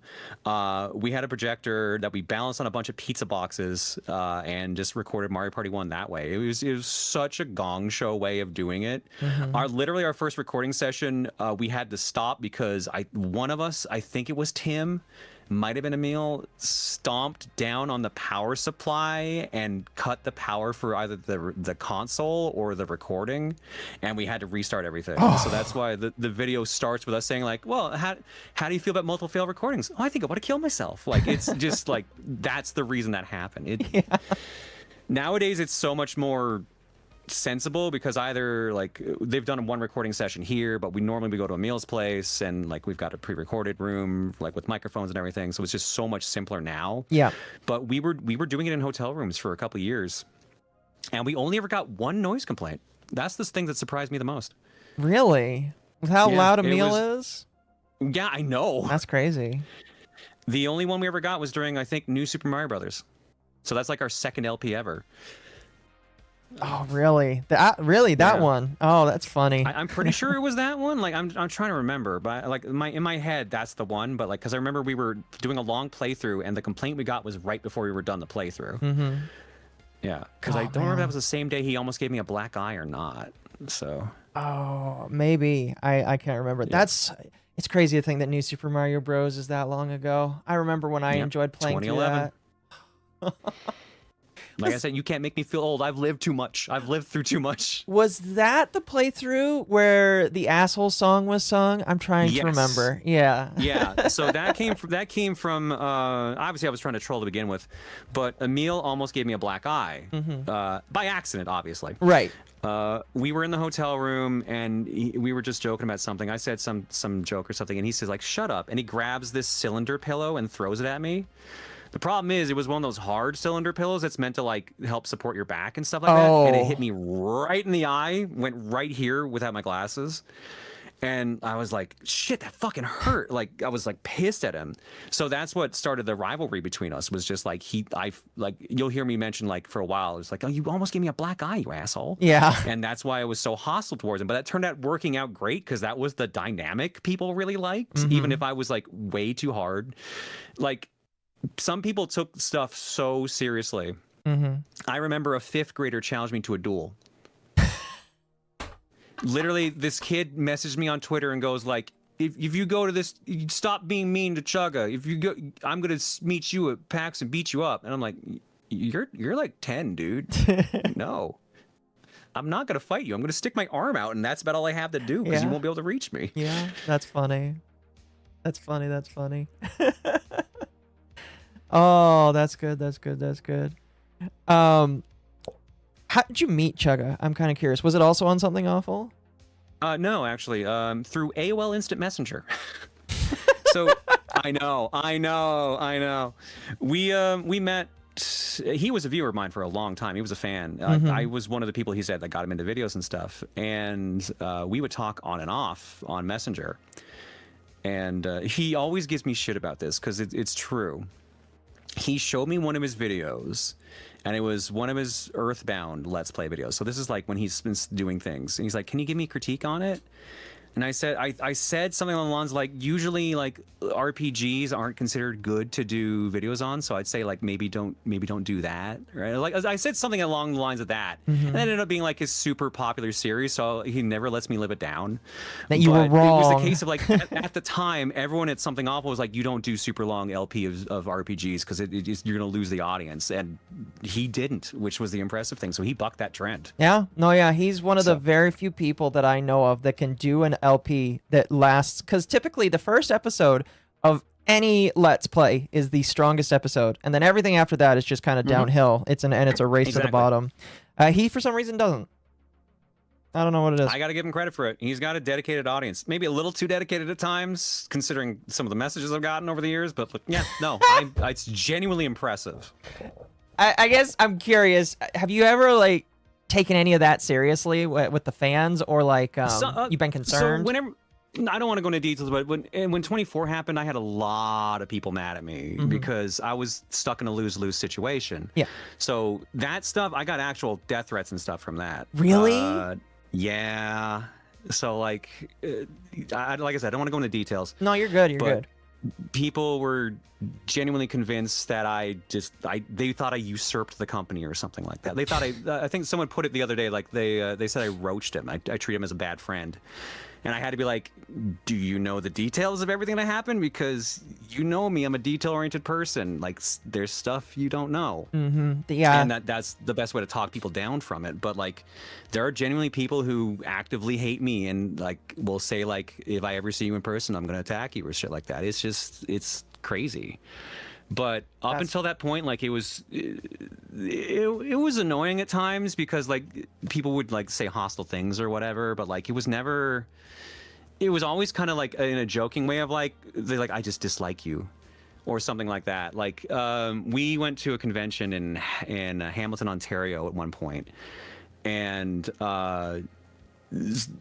the people were in line for a meal, and it was so funny because like they would go to Tim, get a signature, go to a meal and get a signature, and then they gave me a stink eye and walked away. And I burst out laughing after that. I'm like, I'm a little insulted, but it's also really funny. And this was like 2018 or something like that. So it was just a case of like, because I do streaming versus them doing YouTube, they have better audience retention as a result, because like people can just look up the videos. Yeah. Most people don't want to sit down and go through a VOD. But like, You'd it be was surprised. just so funny. It depends. Yeah, it does depend. But like at the time, like people were like, "Well, I don't know you very well because you don't do YouTube as much." And I was like, "Yeah, that's fair." But it was just so funny when like some people were like, "We just don't like you because of how you treat Emil, our precious muffin." I'm like, "Sure, but you know I invited him to my wedding, right? Like we're good friends at the end of the day." I do think and that's one of the pitfalls you have to worry about when it comes to content creation, because people get very parasocial because they think they know somebody. They think they know somebody, and they think that they know the whole world, and it's just like, my man, you don't know anything. I have heard so many stalker stories from friends, including Emil, and it's just holy shit. Yeah.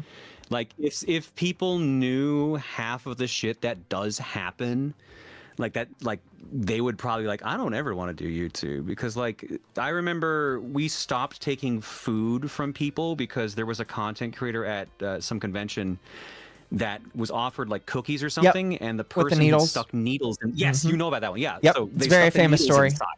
Yeah. So shit like that's like crazy. Like people do like all this insane shit. Yep. Just for a negative opinion on something else that they liked. Yep. Yeah. Yeah. No, I totally get that. Which does kind of like lead me into my next point when it comes to content creation in general. Do you think what would you say to people that want to look into content creation? Because it is a very saturated market right now. But what would you say to somebody that is thinking about it? You know, they've got ProtonJon that they can ask a question for. What are you going to tell them? My joke answer when everyone says it, I'm like, don't. Just don't. But if to give them a serious answer after, if you have something unique and original you think you want to do, or you just want to do it for fun, absolutely do it. Like it's the entry for doing it has been the lowest it's ever been.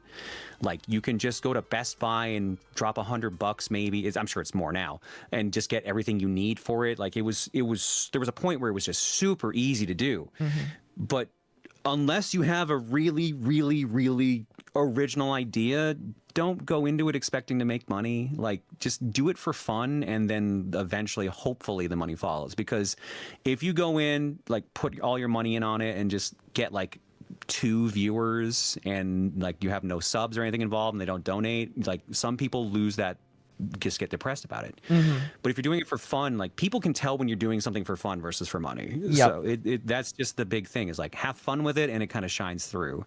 It is harder when it's such a saturated market. That's why some people lock onto one specific game, like Minecraft or just whatever, or like I do variety. But you can find an audience, even if it's a small one, just by being authentic and just having fun with shit. Oh yeah, for sure. I tell people all the time, I was just like, if you want to make content, if money is on the top of your brain, don't do it. 100% don't do it. Exactly. Because I have seen people where they're like, oh, I'm going to walk into this and make this my full-time job. And I'm like, okay, good luck with that. And then like, you know, it's a year or 2 down the line and they've got like 10 or 5 to 10 viewers. And, you know, they got some people that will sub to them, but it's just like, my man, living wages are like way higher than that. Let's be realistic now. Don't quit your day job. All right. I honestly would not tell anyone to quit their day job right now unless they had like a couple hundred subs under their belt. Because like even then, like you need some level of income. I was super risky when I got into content creation full time, because at the time I wasn't doing Twitch streaming. TRG had just taken off, and I was working in a high-paying IT job, but I was getting burnt out. So Emil was like, okay, like we've been starting doing Throne controllers, that we'll say that's your main job, and then we'll pay out evenly for how the channel's doing. And I burned through a bunch of my savings on that because it turns out I had undiagnosed ADHD, which I found out later. Right. But I struggled to get used to being my own boss, because doing that is such a shift from having like going to a different place and having a manager tell you what to do for the day and like meetings and stuff like that. Yep. It requires so much discipline and stuff like that. But so I honestly, I got stupid lucky so many times. Yeah. Because streaming, I only started doing because of a breakup. Okay. Like I used to do it like once or twice on YouTube for fun, but my girlfriend and I were still living together. Then we broke up, and we were still living together for a while. So I needed something to do to kind of be away from her and still like working while she was off doing things. So I got into streaming, and then that turned out to be what kind of like saved me for so long. Right. So it was just it's just like you never know how things are going to work out. No. Genuinely. No, yeah. So. I tell people it's just like, again, if you want to do streaming for fun, or you want to make videos for fun, go out there, do it. I've seen a lot of people rise and sometimes fall really quickly with like great singular ideas. Some people rise just off of talking about different content creators or off of one specific thing, and then they'll go down to zero because like, well, once that one thing dries out, they don't know what they're supposed to do with their lives. So it's just like, if you want this to be a thing, you can't walk into it expecting that it's going to be a thing, you know? Yeah. Like, games die, the algorithm changes, people do things that get them canceled or uncanceled or everything. Like, you never know how the fuck things are going to change. Like, it's like gambling at times. So. Yeah, definitely a little bit. Yeah. I tell people that, like, if you want to quit your day job, you have to make 2.5 times your salary at your work. So that, 1, you can pay the small business taxes, and 2, you can actually have savings, because when you work at a job, most of the time, unless you're living paycheck to paycheck, you will get to save a little bit. But if you're on your own, you need to make enough to pay taxes and then put something away. Because if you don't have anything, you don't have anything put away, what are you going to do? You know? So exactly. No, that's great advice, honestly. It really is. I also tell people, even if they are considering going full-time, to be very careful about it, because if you go full-time and then something happens and you're done, and you want to go get a job, how are you going to explain that big blank sheet? Like, what is your business going to... Like, if you want to say you own a business and it's your business, all that kind of stuff, I think that's easier to explain. But like I tell people, it's like, you got to find ways to make your resume look fine if you do have to re-enter the job market, you know? Yeah, always have some level of backup plan. Like I mentioned before, my backup plans changed over the years, and some of the markets kind of got screwed, but like I still have and had backup plans. Yeah. So. No, yeah, for sure. I always tell people, make sure that you can walk away from this for whatever reason, because adulthood, volatile as fuck. Yep. Oh, man. Now, on the same vein of, like, content creation, do you have any content that, like, you're super duper proud of that you've made over the years that just, like, you look at it and it's just like, that is my favorite thing that I've ever made? Yeah, I got 2 easy ones. Superman 64 playthrough was always one of my one of my favorite ones, because it was such an in-depth interview kind of style, and I got to talk to one of the creators of the game. So that was like a cool like feather in my cap for that. But I think my favorite project I've done overall is of all things, a Let's Play of Donkey Kong Country. That was one of my favorites. It's a good one. Yeah, because the whole thing is just a weird avant-garde, like, fourth wall breaking thing where I keep changing versions of the game mid playthrough. I keep making up fake games and extra things to add on to it, like the Donkey Kong Country cartoon FMV game and weird shit like that. Multiple worlds, Funky Kong destroys the universe. Like it went from just being like, oh, it's just a simple playthrough of a game I really know, to like this weird meta thing. And I think that's the most fun I've had, but it's also probably the most work I've also done on a thing, because it's just like, how do you top this? Like, what's the next funny idea? Like, what things do I need to do? I played through 3 versions of the game during one playthrough. Yeah. And just to show off various things. And it's just like this weird, crazy thing that I'm just like, people are like, you gonna do Donkey Kong Country 2 next like that? I'm like, God, no. God, no. Listen, that's a lot of work. Do you know how much I had to write down the scripting and redos? I imagine it takes a while. Excuse me. No, it's just figuring out. It's just like, it was fun to do. And I had another idea of doing it for Super Mario World. Really? So, yeah, so I had an idea for a second one, and I'm not going to chase it, which is why I'm cool about talking about it.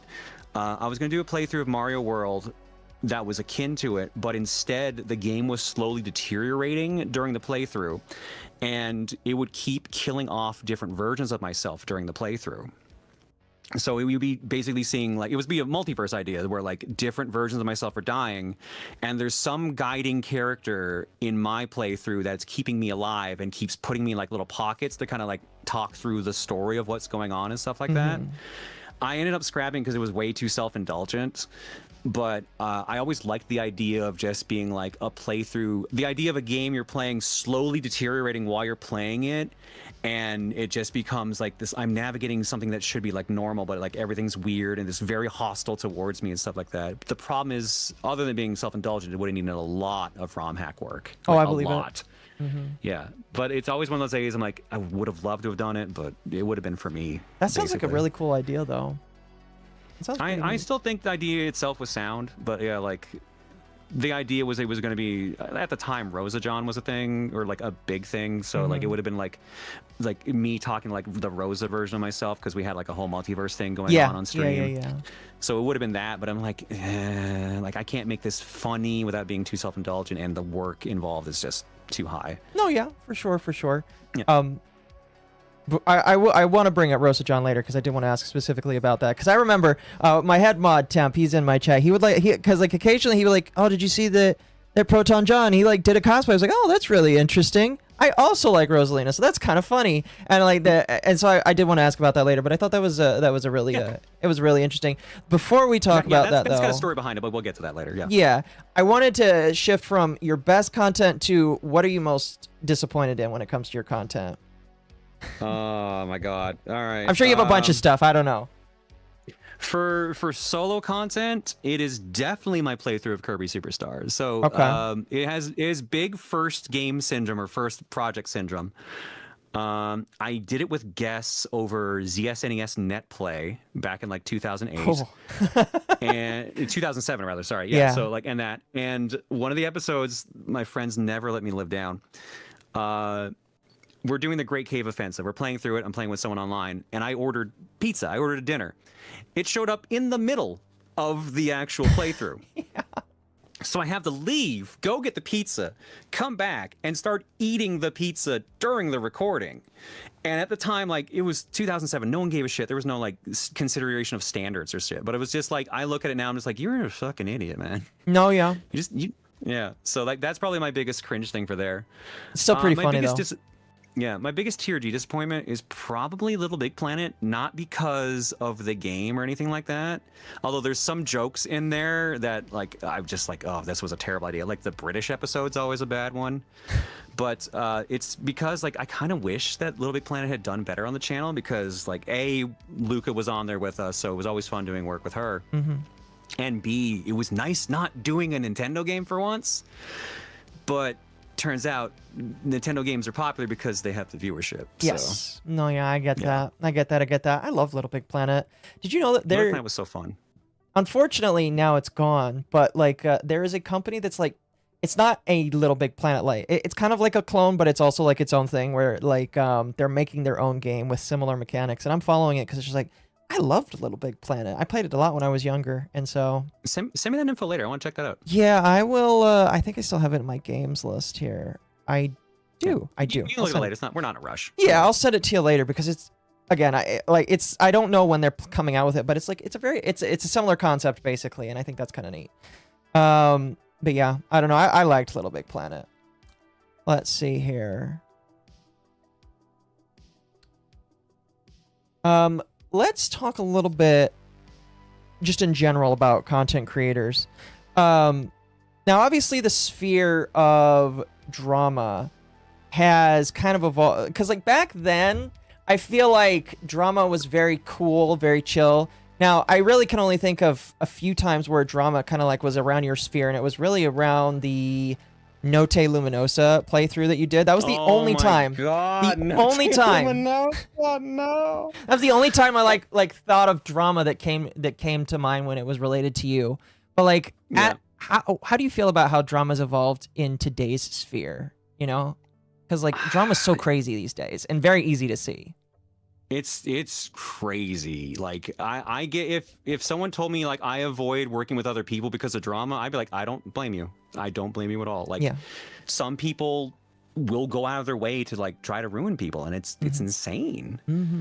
Like, if you have, like, some people will just make up things, and when that happens, or it's not that big of a deal, it kind of just goes in different directions, and it's hard to navigate sometimes because you want to believe the person who has the actual like thing, but like I've seen situations where like they embellish things or leave out things, and it's so hard to navigate. Like you need to hear both sides of the story, but the person who gets targeted has a hard time kind of getting that story across sometimes because what's the phrase? Bad news travels faster than good news. Yes, pretty much. Yeah. Pretty much.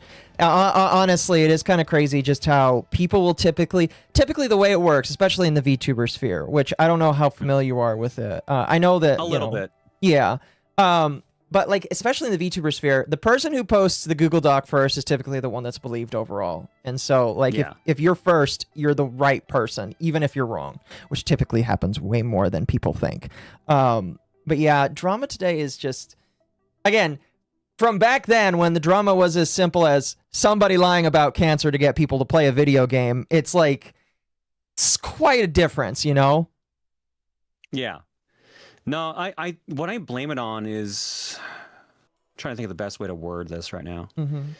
It's high school. It's high school drama. Basically, we've re-evolved back to, or devolved rather, back to high school drama. Like some of us kind of never grow out of that, so I kind of get why it spreads like that. But some of us also just want to just move forward at any cost, and that just burns people at the wayside. So you eventually, after a while, you kind of start hearing like this person says like is like this, or that person's like that. Like word gets around. Like people will say things or talk about each other. Like not everyone's about a situation, not everyone's ignorant about it. But like it's so weird at this point how it always feels like high school drama, or like people are doing like really shitty things. Like like anytime I hear like a sexual abuse thing about like a content creator, I'm like, what are you doing? Are you crazy? Like if you get a certain level of popularity, it will go to your head. I've had situations like that a ton, but like you have to have some semblance of like self-control and like self-respect and respect for others if you do this, if you want to last a long time, because people don't forget shit. No, they don't. I've definitely seen the people that are the most honest, and typically that means they're also a little bit of an asshole. They typically last the longest because it's just like the honest people that are also a little bit of an asshole. Some people will dislike them because they're the asshole, but because they're honest, it's kind of hard to like hate them beyond being the asshole. You know what I mean? Like once you know a person, if you know like they'll just talk straight to you, even if it's like insultingly straight, you're like, okay, well I know where you stand on things because you always make yourself known. So shit like that is kind of like a blessing at times. Yeah, for sure. But yeah, I moving from drama back to let's say Twitch and YouTube a little bit. Do you think what are your thoughts on Twitch and YouTube like as a whole? Do you feel like they're going in a right direction, or are you upset with like? Because I know Twitch is making a lot of moves right now. Some people are happy. I saw recently that Twitch is thinking about letting AI train off of people's VODs and stuff. Where do you think that the platforms are going? I think Twitch is being mismanaged, possibly into the ground. Not necessarily by Dan Clancy, but maybe some more requests up from like Amazon and above. I know that in the last few years, at least, Amazon's not been happy about the profit share for Twitch.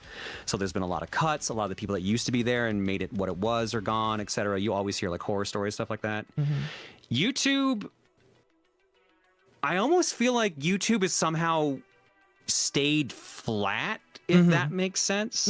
It does. They've made weird decisions, they've made good decisions, but somehow it kind of bounces out at the end. Like YouTube, if YouTube ever died as a platform, I would be genuinely stunned. I don't see YouTube ever going anywhere because like it's become such a critical part of the world. Twitch I could see going away. Unfortunately, but YouTube would be insane. Yeah, I mean YouTube is becoming the new way that people broadcast pretty much everything. You've got movies, you've got television, and now even Hollywood is like, well, we can't get rid of YouTube. We might as well move to YouTube, you know? News is going to YouTube. Like normal ways of communication is being done on YouTube as a whole. And so, yeah, I don't think it will go away anytime soon.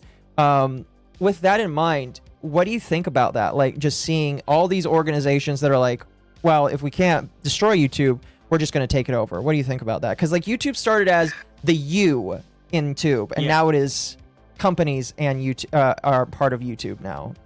I mean, companies being part of YouTube, I feel like was always the original game plan. Like, it was nice to have like a social media platform where you could just share stuff and like show hobbies and like have fun with people. But once money got involved, this was the eventual outcome. Right. I'm saying this as someone who got money from YouTube. Like, this is where things were eventually going to lead. So I'm not surprised. I'm disappointed, obviously, because it becomes a case of just like now people have to chase like the dollar if they want to get anything out of it or survive on the platform, whatever.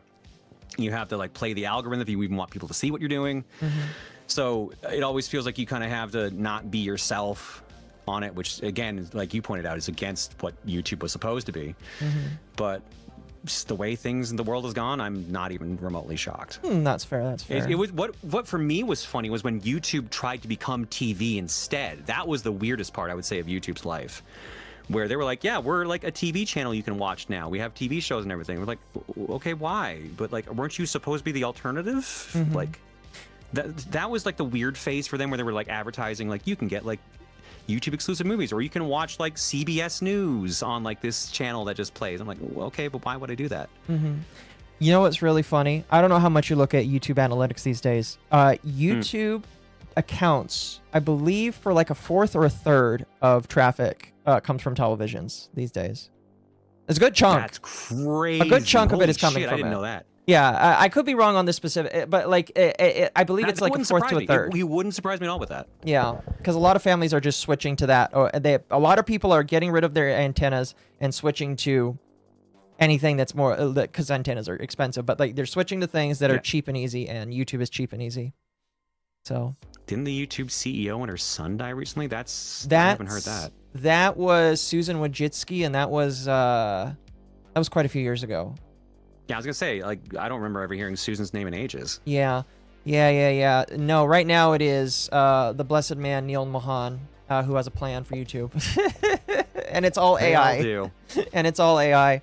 I think people like poke at Susan Wojcicki a little bit, but I think that like she was there is definitely worse people that were at the head of YouTube, and she was probably not at the head of it. I think she took a fall about a lot of things, but I don't know, that's just me.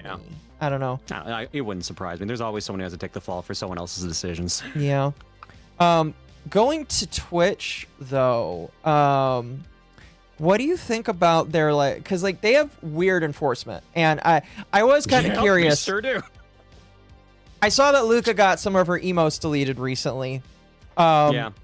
What do you think about how they treat VTubers versus non-VTubers? Because their rules are just kind of weird. Twitch has always been inconsistent with its moderation. Always. Right. It's just nowadays it seems weirder because it's more obvious, I guess. Like there's the weird discrepancy between like the hot tub entertainers versus like just VTubers. I know the dress code for VTubers is different than for real life, which is weird because it's animated at the end of the day. And yet it's different if you're VRC. Yeah, if you're VR chat, it's just like because now you can move, so now there's jiggle or real jiggle or shit like that. It's dumb. I would love consistency because I know for the longest time there was always this thing where like if you were the golden goose streamers, you got away with so much shit that no one else could. And I don't think that ever stopped. Like, no. Like if you were like, Dr. Disrespect. Dr. Disrespect got away with so much shit that would have gotten anyone else like banned off the platform. And it took a big thing to get him off the platform. And even then, I think he might be back. I don't know. He's on Rumble. He's on Rumble Gaming right now. Rumble now? Yep, he does primarily gaming on Rumble. I think they even gave him a contract to stream on Rumble exclusively. Makes sense. We don't have to talk about him too much, but I'm just like that whole situation was just like, man, you need a lawyer. I still don't think we're ever going to get the full story behind all that, even though there was like some soft give outs here and there. So many leaks about that because everyone wanted to be the person to say like, oh yeah, like he hit on a kid or shit like that. It's just like, yeah. And it's just like, what's the context? I'd like to know everything, you know, because you make it sound really bad, but because you're not showing the whole thing, you know, I don't know. You don't know, yeah. I don't know, but I do agree that like Twitch definitely has favorites, and there's no questioning that. It kind of leans on creepy when I watch Dan Clancy's show, the streamers that he watches, and they're all hot tub streamers. Yep, yeah. I love being like, yeah, no, the guy who helps pay my paycheck really loves titty. Like, just like actual human titty they're just staring at. I'm like, dude, you're like 20 years older than them. Like, what are you doing, man? I was just like, wow, this man does not care if people know who he watches. That's crazy. I respect it to a sense, but I'm also like, my dude, you're representing a company owned by Amazon. Like, you got to have a little bit of care in you. Yeah, I will say I did used to work for Amazon, and I'm so sorry. I mean, I'll be honest, it really depends where you work. Some parts of Amazon are better than others, and really, yes, they have strict like timetables for things that you need to get done, but the managers really are the people that like push and pull on all that stuff. And if you've got a cool manager, don't even really matter. Yeah, no, that makes sense. Like a lot of jobs are like that. It's just Amazon has the rep, so. Yeah, I will say though, I never had to use a bottle for anything. Thankfully. Thank God. Thankfully. But yeah. Anyway. Speaking of competitors, because we mentioned Rumble really quickly, I imagine you're familiar with Kick as a platform. Have you ever considered touching it, like, or streaming on it? The only reason I haven't is because I'm a trans person, and I worry about that, because I know, like, I already had someone in chat earlier who said, like, oh, I'm going to leave before I say a slur. Yeah. So I'm like, yeah, you're kind of just enforcing the stereotype for me at this point. But, yeah, no, I don't know. Like, if it ever came to, like, where Twitch went away and YouTube went away, probably. But I've always heard, like, I'm a very LGBT-friendly streamer and stuff like that. And my audience has already said, like, Kick's reputation and the people who are the top streamers there tend to scare people away from it, and I get it. So I think if I did that, I would lose a solid chunk of my audience. But, yeah, that would really be it. And what was the whole thing? Like, there was a big streamer that went over there, because, like, Kick is bankrolled by a casino. Yes, it's bankrolled by stake.com. There was like a big streamer on Twitch that went over there and was like doing gambling streams, and then revealed like they were like $1 billion in debt or something crazy like that, and like they were getting bankrolled by Stake. Like shit like that from like the early years of it kind of marred any reputation of it. So I don't fault anyone for using it. I have a couple streamer friends that do, and I know you're obviously using it because I've seen the post in the YouTube chat. But yeah, I'm not gonna like fault anyone for doing it. You chase that bag. No, yeah, I will say that like. Because I like multi-streaming, mostly just because you never know where the audience is going to come from. Personally, exactly. I started a long time back thinking like, well, I could get big on YouTube, I could get big on Twitch, but I'll never know until I try. So like, yeah, I do count on my taxes that I pay for Restream because, hey, you never know. You never know who you're going to find out there. Yeah, exactly. But yeah, no, I think that the crazy thing is, Kick did have that reputation. I think they're trying to clean it up a little bit so that more people are interested in it. I don't blame them for wanting to clean that up, because eventually you're just going to run out of audience. Like, you can only push away so many people so often. Like, Twitch pushes away certain people, YouTube, et cetera, et cetera. So like, you when you shrink your pool too much, you start losing your opportunities. Yeah. I think the thing that's kind of crazy about Kick right now that I've seen is that they definitely are trying to grow specific people. I don't know, like, because these days it seems like if you want to be a successful content creator, you just need to pay enough people to clip you so that you can be thrown all over the place. I don't know if you've heard about that. Yeah, no, word of mouth, like using all platforms. That's like the big thing now. Yeah, like the big, what's his name?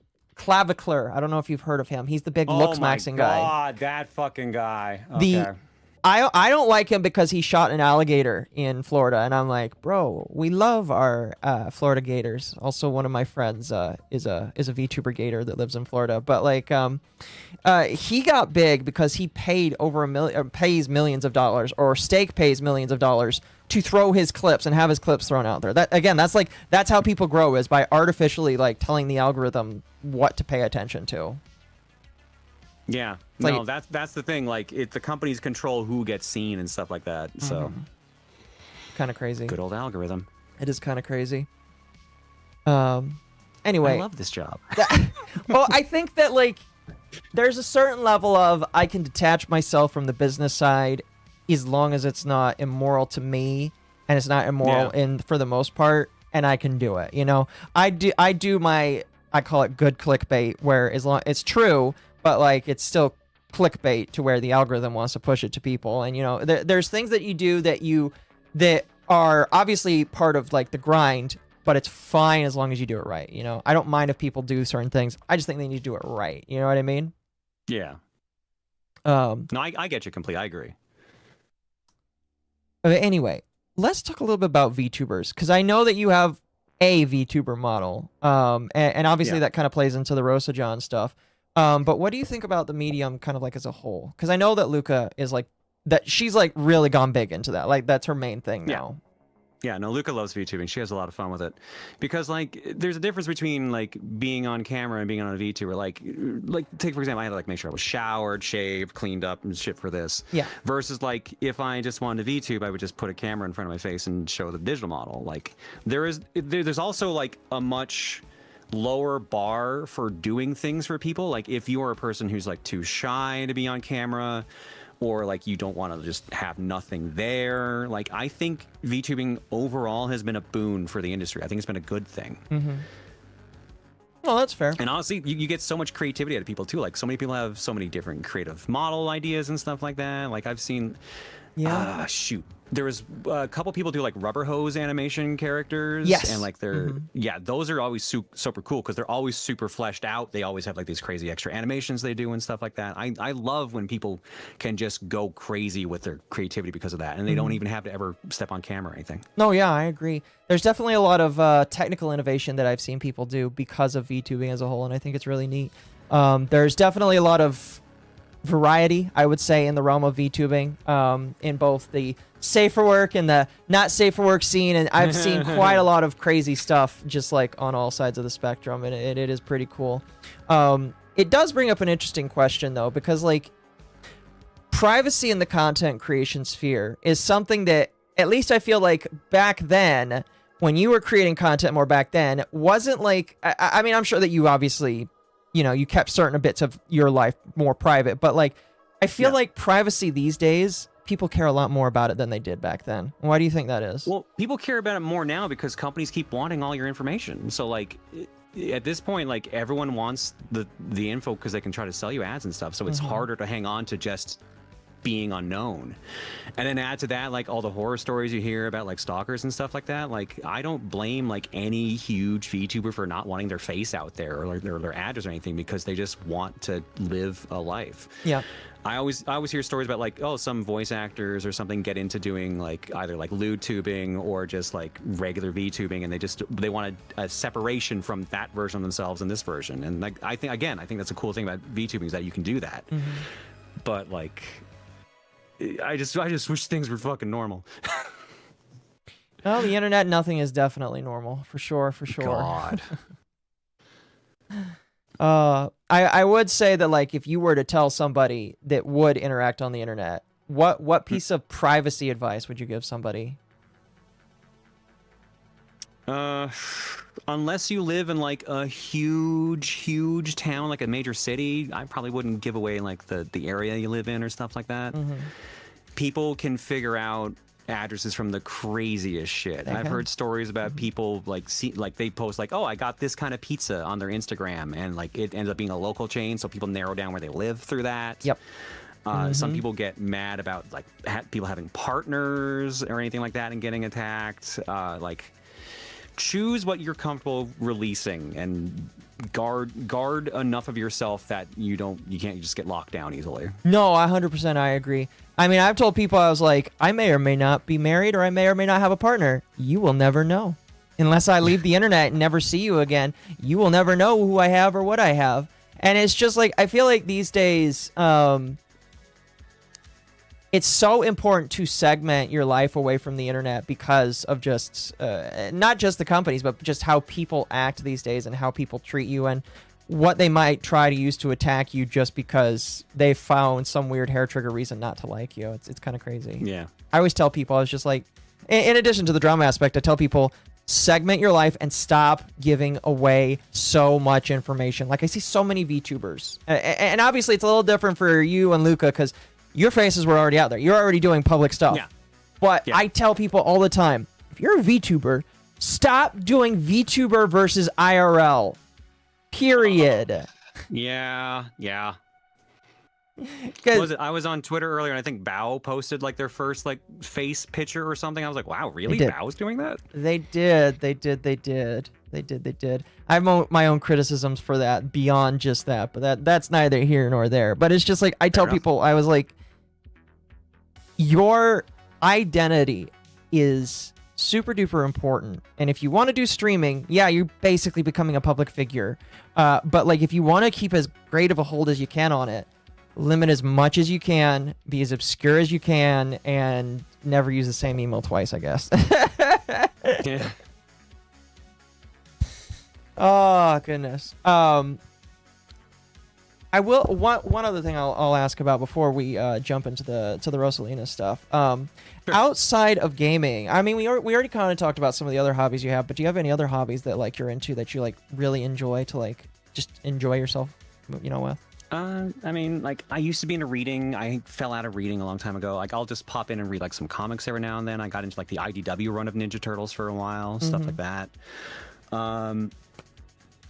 Music is probably my other big hobby. Like I'll always make sure to like listen to music in the car, sing along and stuff like that. I have a bunch of instruments here that are of various levels of I know how to use versus I can't make a single sound out of it that sounds good. Yeah. So that would probably be the closest. And I guess if I get back into fencing again, I guess that would be like another major one. But yeah, no, I would say music. That's cool. You brought up Ninja Turtles. Did you see that Magic the Gathering did a Ninja Turtles collab? Yes, I actually have. Luca actually gave me one of their boxes signed by Kevin Eastman. Oh, that's cool. That's cool. Are you just gonna keep it sealed, or did you open it? Yeah, I don't play Magic. I never got into it. Like the few times I played it, it just never clicked with me. So it's just a nice thing to have on the shelf. It's off screen here, so I can't that's fair. just show you. But yeah, that's cool. Yeah, I don't know. Magic is really they're definitely trying to become a Fortnite, I guess you could say. They totally are. Like, what have they crossed over with in the last year? Marvel, Final Fantasy, Turtles. What's the current one they're doing now? The next one is The Hobbit, and then followed by that is going to be Star Trek. Yeah, that's like a lot. Like, I don't like that. Like, media's just become like reference. But like, if people keep paying the money, then I clearly don't know what I'm talking about, right? I looked into it. They had I'm gonna get the number wrong, so I'm just gonna say they had one of their biggest sales years ever because of Universes Beyond. I completely believe it. They wouldn't push this hard if they didn't know there was money there. Yeah. So. Yeah. And the CEO that's leaving WotC was one of the people that pushed for it. So they really are enjoying it. My concern is that they're going to overdo it, but they did come out and say, we're going to reduce the amount of sets from 4 to 3 next year that are not our IP. So don't worry, guys. That's smart. That's honestly smart. Yeah. Yeah. I had a thought. Oh, right. I must ask, have you played Power World or tried Power World? Power World, yes. A friend got me to play it with them for a bit. What do you think about it as the Pokemon copycat, even though Pokemon technically copied off of Digimon? Yeah, they really did. I never really saw the comparison that much actually playing the game. Like seeing, like Power was the one that showed like the monsters with machine guns at some point, right? Or was that a different one? I mean, there's more than just that, but yes, that's the big thing that people talk about. I was surprised. I loaded it up and I was like, wait, this is just Ark. This is just a survival game right now. What? Like, it's so different from Pokemon. The only thing that's literally the same is you catch monsters in a ball. Like, I think that is the only similar thing. And then, like, some of the Mons kind of look similar to other to Pokemon. Yeah. Like, I think the lawsuit was stupid, but I get why Nintendo would do it, because why would they not want to protect the largest earning franchise in history of the world? But I think the lawsuit was stupid, and I think people should be allowed to enjoy Power World. No, I agree. I definitely think that Nintendo was afraid that it would do good, because I think the thing that's kind of rough is we have no idea roughly how many people buy and enjoy Nintendo games. They don't. All we know is like, oh, we sold roughly this amount of units, but we don't know how many people consistently play those games. So seeing that Power World sold 30 million copies, which is above a lot of different sales of different Nintendo Pokemon titles, and their TCG that just released yesterday is sold out and already being pushed up in price, is just like, I can see why Nintendo is scared, because it's definitely a market like a competition right now. when was the last time Pokemon rather had like a legitimate threat against it? Like Never. Digimon backed off enough that they never became a thing. They never quite caught on here because it came out later. Yeah, no, honestly, it's nice to see an actual competitor that's got some legs. But at the same time, it wasn't trying to be Pokemon. No, So. no, and they even came out and said, we're doing our own thing. Hell, they're going to make a dating simulator for Power World where Which you can I think date is the fucking pals. Great. Just I fucking know. go nuts with that shit. I Like know. when Dead by Daylight did a dating sim, I'm like, you know what? Fucking you do you, boo. That's great. Yeah, exactly. I'm excited. I want to, I like some of the pals, like, you know what? I'm going to rizz up some of those pals. That'd be really funny, you know? Oh, goodness. All right. Let's talk about ProtonJon. Oh, God. Where- Okay.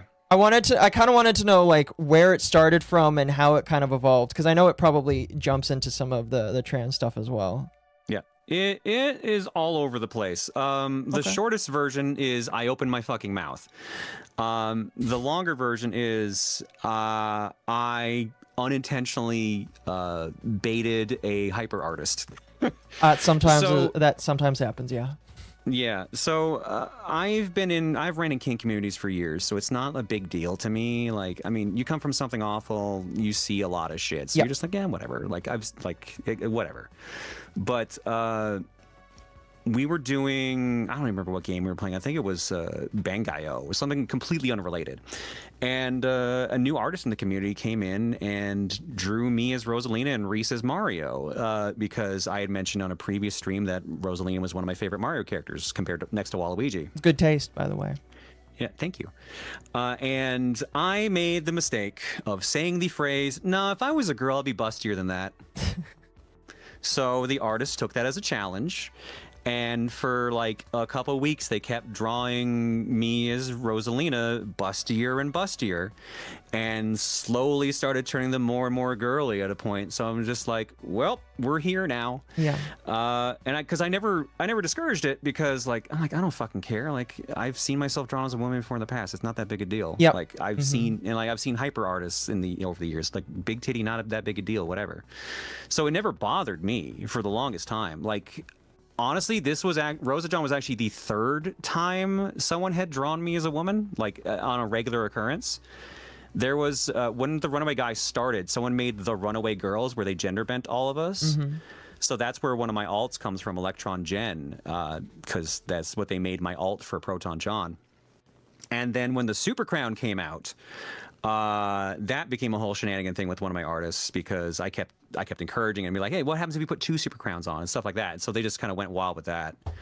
So, but like for some reason, Rosa was the one that really stuck, and I think it was because all other artists got involved on it. We're having fun with it. And then, like, because I wasn't giving any pushback on it because I didn't care genuinely, people just kept going nuts with it, and it just stuck. So eventually, like, people were like, "Oh, I guess the joke is that she's got big tits." I'm like, "I guess." Like, I don't know. I think it's just funny having. I think it's just fun having like people draw art, even if it's of a girl version of me. Yeah, we do appreciate very curvy women. Very cool. Exactly. Yeah. And you mentioned earlier the costume I did.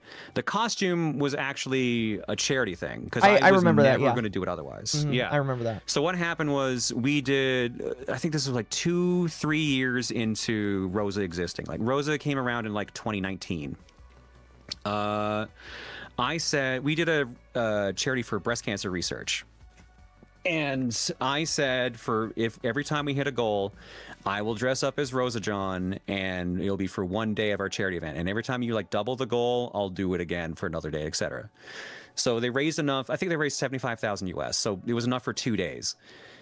And this was before COVID, so the plan had been to do it in person, but then I had to do it at home. But I have professional cosplay friends who've won awards and stuff, so I had one of them help me out and make the costume and everything. Reese helped me out with like getting like the form down right, getting like shapewear and stuff. Same with another friend. So I had like 3 girlfriends like helping me out with this. And so I wore it at I think it was the 2020 it was 2020 or 2021. I think it was 2020's Coliseum.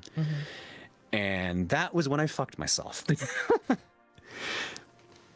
So that is the point where I would probably start saying like something did not seem right. Okay. For lack of a better term. This is not the quote unquote egg crack moment, but it was definitely like the biggest push towards it. Because people told me like it's like, wow, like this is the most we've ever seen you smile. People told me like you look like, I was the most compliments I ever got about how I looked. Yeah. And people noticed on day 3, they said like, yeah, like when you're back in your normal clothing, you did not look as happy as you did in the other 2 days. And I was like, I'm gonna need to think about that. And hence going to my therapist and talking to her about that and some other things. And she said like, you know, the only time you smile in our sessions is when you talk about like ProtonJon on the art block and stuff, right? And I was like, oh, no, I haven't noticed that. So Q talking to like, I mean, the egg crack moment was months later. For yourself, no, I just want to make it clear, because again, a lot of people, when they hear egg crack, they think, oh, somebody else influenced it, and I want to make it clear that did not happen to you. Myself specifically, this is the moment I recognize as like, oh, this is where things started making sense. Yeah, just wanted to clarify that for the audience. That's true. Yeah, some people have different connotations for it. We were having a discussion about that before we started. So for me, the breast form that I wore for Rosa, because she was a super busty character, was 13 pounds. I know. So I think I know which one you're talking about. Yeah. It was not the Royaner or whatever. I tried the Royaner. Those would not stick. Really? I don't know how people wear. I don't know how people wear the Royaner stuff. Like they're good things. Like they're good if you'd like to do that stuff. But like, I went too big, so like literally if I leaned over, like the entire body form just fell off, and it just looked super awkward. Like Reese was making fun of me, was like, you really look like you're just like wearing a weird bodysuit. So so I got like these just like silicone like breast forms in I put them in like a lower fitting bra, stuff like that. So, but it was so heavy, I had to like get used to it, because suddenly adding 13 pounds to your chest is a lot. So I was like getting used to it and like worked up the muscles that wear it fine during the actual event. And then months later, I was like, wow, like these were like so like heavy and difficult to wear. I found them when I was cleaning the office. I was like, oh, I wonder what they feel like now. You know, something a cis guy says. Yeah. So I tried them on, and they felt the lightest they'd ever felt, and they felt like they belonged. I was like, ah, fuck, this means something. And that was the quote-unquote moment, because like I've discussed this with people in the past. Like, no one wants to give up being a straight white male. No, like it is the easy mode of life. Like giving up straight white male is such a hard thing to want to just toss away. And especially considering like when I was starting to figure out things was when like a lot of anti-trans stuff was starting to take up more and more. So I'm like, do I really want to be like this in this world right now?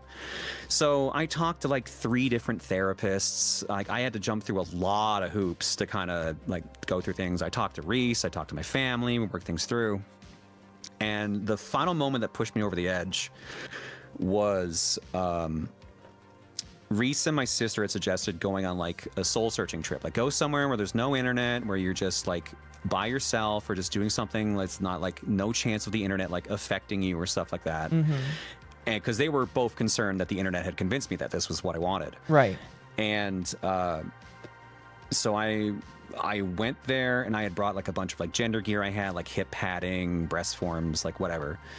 And when I was in the hotel, no one around me, stuff like that, I put a bunch of it on, covered up my face, and looked at myself in the mirror, and I just started crying. And I was just like, oh shit, that's the final sign then. So that was when I accepted it. But like the amount of hoops you have to go through to even like get to that point is crazy. Like it is wild and stuff like that. So when I finally decided to make the decision and go for it, like obviously I had a lot of people that talked to me about various things. No one was like, you should do it. Like no one was like super gung-ho, like, yeah, go on it. Like I've always been an analytical person. I've always been like very careful about the things I do to a certain degree. Which is a good thing, especially when you're wanting to make, because I always tell people, it's like when it comes to the trans question, number one, people have to realize it is a massive life change. It's like it is huge. Holy shit! I know a lot of it. Yeah. I'm fairly masculine looking still, like, and I'm fine with that. Like I'm good with any all. I don't care if someone calls me John or Claire or whatever. But like, the way I've been saying it to people is like, well, John, he, him, they, them is fine, but like, Claire, she, her is bonus points. But if I'm not trying to be feminine, like, I don't give a shit. But it is such a huge shift for your life. It's crazy. Like, I have no problem with detransitioners. I've met a couple of them, and they've been very sweet and understanding, because they all get at the end of the day, it's a medication. If a medication doesn't work for you, you just go do something else. Like, Right. I don't fault anyone for trying to find that path like that. I just, as long as they don't like get mad at someone finding the happiness in that path, I don't care if they detransition or anything like that. Like, so that's always been a weird thing for me. But I decided when I was deciding to go through it, and I had to go through like so many tests, so many other things. Like, one of the therapists I talked to, they gave me this verbal test, and they said, like, this is a 6-question test. It's informal, so don't take this as like personal things or anything like that. Don't take it as gospel. But if you score 2 points on this test, we say that you have some level of gender dysphoria. And guess who scored a perfect 6 out of 6, baby? Oh, did you really? Yeah. Well, it was more like, I think it worked at like 5 or 5.5, because I gave half points on questions, because they were just like, do you shudder when you get called like male or sir or something? I'm like, well, not really, but it'd be cool to think about the others. Like, some shimminess by that, but like I crossed the threshold. So I was like, oh, I guess I'll think about that too. But I had made the decision when I had decided to actually medically transition. I decided to do it in private, not tell anyone, because first off, exactly what we were talking about. People would think that the internet pressured me into it, because for years, like, they were drawing me as Rosa and stuff like this. I didn't want people to think like, oh, like, they've been so exposed to being drawn as a girl, they think they're a girl, etc. And even when I came out 2 years after, like, people still said that. I'm just like, whatever, man, I'm not going to change your mind. But Right. I decided that just doing it in private would be best, because if nothing changed and then suddenly I came out, I would be like, well, you stuck around the last 2 years when you thought I was a guy. Like, why do you care now? Why do you care now that I've come out?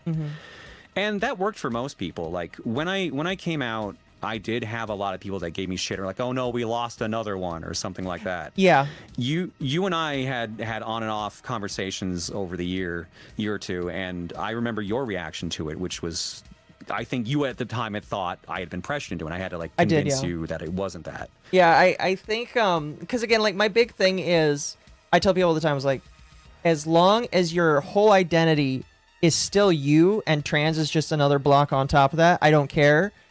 But I also want to make sure you want it for you. A therapist didn't convince you, or the internet didn't convince you, or nothing like that. Because I have talked to and seen so many people that have been convinced into it, and they are depressed after the fact. And it's just like, I don't want that for anybody. Because there are genuine people out there. They grew up. There's a content creator that like transitioned and left the internet. Like, they were depressed. I think they had Klinefelter syndrome. They had Klinefelter syndrome, and they were born as a guy, but like they had some weird chromosome issue, and the doctor was like, you're probably never going to be what you want to call quote unquote perfect, but this is going to fix your stuff. And so they got on estrogen, they changed their hormones, they transitioned, they weren't perfect, but they didn't care. Their depression was gone. And it's just like, I know that there are chemical imbalances, and there are people that are born with something extra. You know, I believe that God makes everybody just a little bit special in some different ways, you know, and we all got to take care of ourselves in our own special way. And so I believe in that. I just want to make sure you're of cognitive mind and cognitive sense before you do it. Because if that's the case, then great, I don't care, you know? Now, the interesting thing was, when I went to it, my doctor even said, like, my endocrinologist was straight up like, you have roughly, let's say, 3 months before things start becoming irreversible. And even then, like, the only thing that's irreversible is breast tissue growth. Right. You need to take a knife to it, basically. So they were like, you have, like, let's say, like, get on it for a bit, see how you feel, because you'll know whether or not it feels good for you. It'll take maybe a month, because switching over your hormones you're using will, like, make your body act weird. Yes. I got on it in like 2 days. I was exhausted, and then the third day I felt the best I had ever felt in years, and I was like, well, fuck, that's my life now, I guess. It's quite the way to view it. Yeah. I fought this for a while. This is why I know I put the thought into this, because I was genuinely like, I don't want to give up being a straight white dude. The fucking world's insane right now. Come on. So it's quite a way to think of it, but I understand what you mean. You understand why I'm saying that, though, I get right? it. Yeah, no, I will say the world is definitely very plus ultra, and as somebody who is who considers himself bisexual, I guess. Like, I look at the world and I was like, I feel like remove the politics, remove how weird people are being. Most things are just fine, and people can, because I do believe that most people are just, don't fuck with me, I won't fuck with you. I do believe that because of people being stupid on both ends of the political spectrum, it's kind of led to a spot where people are being more crazy than they need to be. And so I totally understand the fear and all that kind of stuff. I talk to people, I know somebody that, again, is intersex. I mean, I know a few people that are intersex, and it's just like, it's a struggle because it's just like, it's a medical thing. It's a thing that they have to get taken care of. But because of the medical realm, like for them being intersex, for them being, you know, special, like physically, they still have to be treated as trans. Because that's how the world has evolved, and it's just like that's not how it should be, because it should just be a medical procedure that they get done, but that's not how it works. So like the world has evolved, and I do agree that like some stuff is like dumb in my personal opinion, you know. So I get it. Yeah, no, it's wild. Like genuinely, I have people ask me like, hey, I'm thinking about transitioning or thinking about doing medical. Like, what do you want to tell me? And I'm always like, you need to be sure. Like, it is a huge change. You need to understand this. Like, make sure. Like, I tell people not to rush into it, and because genuinely, like you said, and like I said earlier, like it's a huge life change. You're basically setting yourself up for a second puberty, which the first puberty is already kind of hell as it is, but now you're doing it as an adult. And when you're like a 30-something-year-old adult and you're acting like a 14-year-old teenager, you're gonna piss off a lot of people. So it's this thing you have to be like super careful about. Like I'm always like, make sure you're sure. Talk to professionals if you can, or if you have the ability to do that. Like, talk to other friends on both sides of things, and just make sure you're doing this. Like, you still have the grace period, quote unquote, but you need to know. And like most people I know that do transition, like, yeah, I've known since I was a kid. And for me, it was a case of like, I had signs all over the years about it.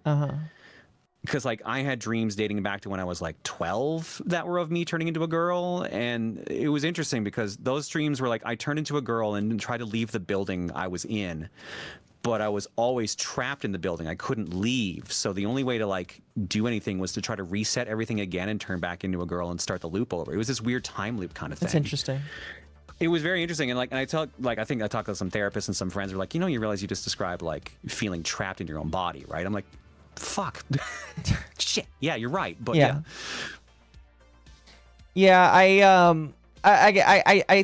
do think that just some people are born, and I do think that it manifests itself in multiple ways. I think some people, they have depression, and that depression is solved by figuring out, oh, there's this extra thing that you need to do. There's this thing you need to do, all that kind of stuff.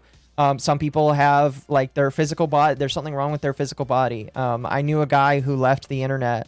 You know, he wasn't like he wasn't an ugly guy, and he wasn't like a totally Chad guy. He was just kind of like a normal guy. And he like approached me and said, I just talked to my therapist, and they told me that I should do this because I have all of this shit wrong with me. And I was like, are you going to do it? And he's like, yeah, I'm going to try it. And I was like, okay. And then he left the internet, but he came back and told me, dude, this is crazy what happened to me. But like, I got on hormones, I changed all this shit, and I was like, I just want to make sure you want this, right? And he's like, he was like, well, the doctor suggested it because like they say I have all these problems with me, and it's not going to be a big thing. Like he showed me a before and after picture, which obviously I would never share with the internet because he decided to leave, and I was like, what the fuck? That's not. I was like, that's not the same. What the hell? And he's like, yeah, apparently this is just like. I had like some weird thing that happened when like, he was like born with some kind of thing, and it's just, you know, people are really beautiful and crazy and strange. And the thing that I've learned over the past decade and a half is we're all made differently, and so the one size fits all answer isn't gonna work. And so typically I don't mind when people are gonna be just a little bit different. Again, my whole philosophy is, don't make it weird for other people. Be respectful to other people, and then I really don't care what you do, you know? Yeah, as long as you're not doing anything that actually actively harms people, who gives a shit? Yep. It's funny they mentioned that their therapist suggested this. My therapist fought against it at first. Really? She was like, "Are you sure?" I'm like, "No, I don't know, but like you're pointing in the right direction." Like they also were like, "You should make sure you have some soul searching," because like they're like, it's funny because I went through 3 specialists. There's like she sent me like, "Okay, if you really want to look into this, talk to this specialist," because I had other things I had to work through in therapy too. Yep. There's this comic that goes around every now and then. I think it's the best way to sum up actively like wanting to transition and go for it. It's like, oh, I feel miserable. And then it's a cutaway to years later where they've transitioned. It's like, well, this solved like 36% of my problems, but I still got other shit to work out. I don't think it's a That's big honestly solve. Yeah, no, it's honestly the best description for it because I'm still on antidepressants. I'm on anti-anxiety meds. And those are from various things that have happened over the years. But like it comes up like, the transition gives me happiness at certain points and sometimes it doesn't. Like it's a thing. It's just a thing you experience. So yeah, I like it. There's no one be all end all. Like for some people it might be, and if that is for you, then fucking congratulations, you're one of the lucky ones. But otherwise, like yeah, like I tell people like if it helps you, do it, but you need to make sure you're ready for it because like jumping into it is head first is scary. And even Reese will say like, I think he got into this a little fast. I got to a point where it felt like I was getting a sign about things if we're talking about like divine intervention and stuff. Right. When I had gone through all the specialists and everything, and I finally got to the point where they were going to give me a recommendation. They're like, okay, the standard wait time for these is 4 to 5 months. And I'm in a major city. So they said there's 3 people you can go to. One's a 3 to 5 month wait. One's a 5 to 6 month wait. One's a 4 to 5. And I was like, oh, I guess I'll go with the closest one, which makes sense. They said, yeah, you're going to be waiting for a while. Understand this. Right. And then the next week I got a call for booking my appointment like a week or 2 later. And I looked at Reese and I talked to my mom at some point and was like, this seems like a sign, right? Like, this is weird that I would suddenly get that offer. Mom, who's very religious, is like, this is a sign from the devil, Jonathan. I'm just like, I don't know about that, Mom. I don't think the devil has the power to change timetables. Devil, I mean, based off of my religion, devil can do a lot of different things, but I don't know. I don't know. I don't, but like, I in my head, I'm like, this is a weird thing to attribute to Satan of all things. Yeah. But also, like, mom has had bad experiences with the LGBT folk in the past, and we've butted heads about it before. So I get her hesitation about it. Like, even nowadays, like my whole family didn't approve of it, which I get. I didn't expect them to be super cool about it, but like, they were basically like, you'll always be my special little boy. I'm like, all right, cool, but like, and I'm cool with being called Jonathan and stuff like that. But you got to understand, like, if there's a point where I am literally at you, like, dressed as a woman and I'm going by Claire and switching my voice and stuff, you're going to have to come to terms with that. Yeah. Like, you can't just like doing that shit. Like, you have to understand, like, and the whole family's a bit odd about it. Like, they don't want me to tell my nephews because they don't know if they understand it. Meanwhile, my nephews are like 13 and they're making gender jokes and shit. I'm like, they're gonna totally get it. They go to high school. They go to junior high. There's trans folks everywhere. They're in drama. There's trans folks everywhere. But yeah, like it's been interesting just navigating certain things like that because I lost my point. I'm sorry. No, you're good. You're good. It is definitely, again, it's one of those things where I do think it's very complicated. I think there's a lot of people out there that like jump into it thinking that it is going to fix everything. And I'm like, you want to make sure. There are some people that like think that like they should just jump into it, not go to any therapy. And I do know that like for the most part, you do have to go through intensive therapy. You do have to get recommendations. You get checked out. No, like you're poked and prodded. People say things like, "Oh yeah, they're just turning people trans when they go to like school or shit." I'm like, no, that shit. I had to go through 3 people as a person in their 30s. What are you talking about? Yeah. That could be a Canada versus other country thing. I don't know. I do think it depends on, it is a case-by-case basis. I think some of the stories that I hear about might be real. Some of the stories might be over-exaggerated. It really does depend. But again, I do think that some people convince themselves through the influence of other individuals, or they read something or whatever. I've also talked about people that do it because it's like a sexual thing for them. And it's just like, it shouldn't be a sexual thing for you. It should be because you want to fix something I in got yourself. that one a lot too. I got that one a lot. Yeah. Because of Rosa and the fact that she was like a hyper boob and stuff like that. People were like, oh, like this is a kink thing for you. I'm like, no. Why would I upend my entire life for a kink? I can just go look at porn or fuck my wife. Like. Yeah. So, like it was, No, just, it was yeah. a weird Yeah. thing. Yeah. No, yeah, I get it. Yeah. I remember one of the first people who like was very against me when I came out about it was like, enjoy dilating for the rest of your life. I'm like, the fuck you think I've done to myself? Jesus Christ. Yeah, I don't want to. I'm gonna be honest. I've seen quite a few videos on the down there process, and Yeah. I I have heard various things from various friends that have gotten it done. Some, most say like very positive things because I know like the regret rate for it's shockingly low. But like all of them have told me like, yeah, the first 2 months are absolutely disgusting and awful. Holy shit, you will hate it. And then like you'll feel better later, but like at the beginning sucks. Like one of my friends was just like, yeah, like my orgasms were like kind of here, and then when I got the surgery done, they went up to like intense. I'm like, okay, cool. I didn't ask you for that reason, but cool. Thanks for the advice. yeah, that's crazy. That's really crazy. Sorry, my brain just died there for a moment. I was kind of curious. What did Reese kind of like? What has her process been through this? Because I know that you kind of talked about it a little bit briefly, like when you came out. But like, how's that all gone for you? I mean, like you don't have to go into detail, but like, no, I'll say this. Like, I'm not gonna pretend nothing. Like it was like all sunshine and rainbows. Like we've been married for years, and suddenly learning this about your partner is a big thing. But at the same time, she's been like my #1 supporter.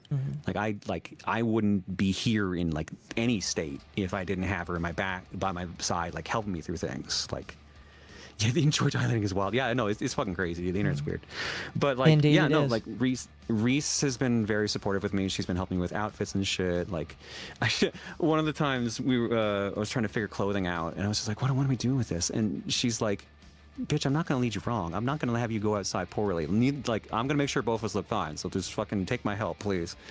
So, there's obviously different things to it too, because there's a difference between when you like just meeting someone and they're like slowly transitioning over time, like every time you see them they look different, versus like someone you live with daily changing and going through all the different experiences of it.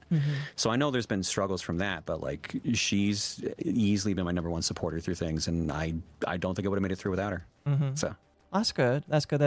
And I think the thing that like again, going back to my initial reaction, I think I was just like mostly afraid because I was like, I really liked you two together. I thought you two really worked well together, and that's why I was just like, I've heard horror stories of like couples that break up because the man or the woman goes through this change, and it's just like the other individual can't deal with it. And I'm just like, well, I hope that doesn't happen, but like I'm terrified because of what I've seen on the internet. I'm just gonna say right now, if anything happens between us, like if anything happens and we separate, we are still best friends. That's like, good. Yeah, no matter what happens, we'll have each other's back. Like, don't worry about that. No, yeah, for sure. Yeah, and again, obviously it's not my business, but like it was just like one of those things where like, No, I get it. When we've both had people ask us like, so are you two okay and everything like that, like. And at the end of the day, it's just like we've gone through so much over the years, like, and everything. So like, no matter what happens, if it ever comes to the point where we end up separating, or if we stay together, like, you never know what's happening. Because you're right, like it's a high odd thing of happening. We've come to terms with that. No matter what, we've got each other's backs, and we're going to be best friends. So, That's good. Like, that's good. I'm not worried if anything ever happens. She's not worried if anything ever happens. We just take it a day at a time, and we support each other fucking crazy. That's great. That is great. I mean, yeah, I've definitely seen that she really enjoys the VTubing sphere. So, no, Reese is a wonderful person. She's the best person in my life. I'm absolutely blessed to have had her in my life at all. Which is funny because we met in like the dumbest of ways. Because of course that's how it goes. Well, wasn't it like through Let's Playing and stuff? It was at our first PAX East we went to. Reese had gone. She like a bunch of our other friends over there, Josh Jepson, Super Genius, a loyal gamer. They were all there like sharing rooms. So like we met by just watching these other guys just goof off in rooms and stuff like that. Yeah. and we didn't talk too much. Like we're just like, oh yeah, like, hey, like you seem nice, etc. And then when I had this really bad breakup with my partner at the time, this was 2013, right before we did Mario Party 3. I took it hard, very hard. And I was talking to Reese a couple months later when I moved out on my own, and she had been going through something similar too. So like we talked it out. We found out we had like a lot of interest in each other, and then we just hit it off, and we just started dating MagFest 2014, I think. So we've been dating and together for like 12 years now, and we've been married for, it'll be 8 in September, I think. Man, I thought it was less than that. That's crazy. That's awesome though. Yeah, no, we got married in September 28th, 2018. So COVID ruined a lot of time. I'm gonna be honest with you. COVID feels like a fucking time gap. It really does. I really feel like I paused everything when COVID happened because nothing happened. Everything just like either paused or went backwards. That's insane. The thing that was always crazy for me was like I look at footage from like during COVID and I'm like, I don't remember any of this. And it was funny because out of all the fields, ours was actually benefited by COVID, and it's a fucked up way of saying this. Yeah. But like people weren't going anywhere, and so they needed entertainment. So like you can even see that if you look at like Twitch's stats, like that shit rose like crazy on all platforms at the time. So like it was great financially for us, but it fucking sucked for everyone else. And I'm like, cool, I get this benefit of helping people relax, but they have to go through this shit where they're feeling like threatened every goddamn day or like worried about their health. So it was this weird catch-22 of like great for us but shitty for so many other people. Oh yeah, I totally agree. I was thankful to work in a job where it was definitely needed, so I thankfully didn't have no work, but like I swear. I just felt like my entire, because like obviously I'm older during those 5 years, but I don't feel any older. I feel like I definitely hit pause on all that shit, you know? Yeah, no, it's honestly, I can't remember half the shit I fucking did during that because it was just home working. Like the only reason I remember Rosa happening is because it was my first time ever cross-playing, that's the word I was looking for. And obviously the things that it led to. But at the same time, like, I looked at footage from, like, the next year of Coliseum where, like, we were still here, and I didn't recognize what I looked like. I forgot half the shit that happened. The only thing I remember was that stupid Michelangelo in the background scaring the shit out of me. That was the only memory I had of that event. Oh, yeah. But I will say it is good that, like, you both are pretty strong-knit. It is very rough to see how people doesn't feel like lasts very long these days, and it's good that you guys are good friends, all that kind of stuff. It's nice to see that, you know. Like if something happened and anyone said anything about like, oh, like Reese like left because of like the transition or something, I'd beat the shit out of them. I'm like, no, you fucker. Like anyone tries to gave her shit about anything, I'd be there in a heartbeat. Right. Like that's how close knit we are. That's good. That's good. I mean, that definitely makes me happy because, again, that was like my one fear. But, you know, at the end of the day, as long as you both are happy, that's all that really matters, you know? Yeah, exactly. You know. Well, I think, again, you kind of answered all my questions on that whole sphere. But I guess to kind of just close it out in terms of, like, this here, where do you feel like you see yourself going, like, moving forward with, like, I guess in the short and then long term? The thing is, I honestly don't know. Like, there's a lot of different things going on in the world. All fields out there are changing. So any, like, more solid long-term plan is tricky because, like, I don't know where I'm going to go. I don't know how much I'm going to change myself. Like, I've been doing voice training, but, like, I haven't done it in a while. But, like, people enjoy when I switch voices and stuff like that. Like, we were joking about the Tommy Mommy stuff back on Twitter, like, a couple weeks ago. And my friends are fucking assholes because they bought me, like, a fucking riding crop and oh my whip. Gosh. Oh my god. So like I'm saying this as a joke, but this is entirely true. Like a lot of trans people are bottoms. As I've definitely seen a lot of them with they struggle with being more than that, so I get that. Yeah, I mean they like it, so I'm not gonna complain. But like sometimes on stream, I'll just be like, oh, you're such a good little girl. Let's fix that. And just like shit like that. Well, like I'm having fun with it because to me that's just funny. But like it surprises people. So like I'm having fun messing around with that. Some people are joking that I should like do like either positive or negative affirmation, like cameos or something like that. I'm debating that, but this field, honestly, it just depends on the way things go, because I have this gut feeling that Twitch is going to go away in the next 5 to 10 years. I won't be surprised if it happens. If either they get sold off or they're gone. Like Amazon, mainly the main reason they keep them around is because of their web services, because I know like that their streaming services have been very helpful for them over the years with all their other faculties and stuff. But it's bleeding money and being mismanaged and management shifting around, so I won't be surprised if at some point Twitch disappeared. It would be crazy if it happened, but I wouldn't be surprised. I'm just going to keep riding this out, honestly, until it gets to a point where it's obviously not viable anymore. My original plans had been, like, I was thinking of doing, like, getting into radio and voice work and stuff like that. I was thinking of getting into writing. I was thinking of getting into other creative works or going back to retail because I've done management before. And, like, all those fields have kind of, like, taken major hits or damage. So it's like,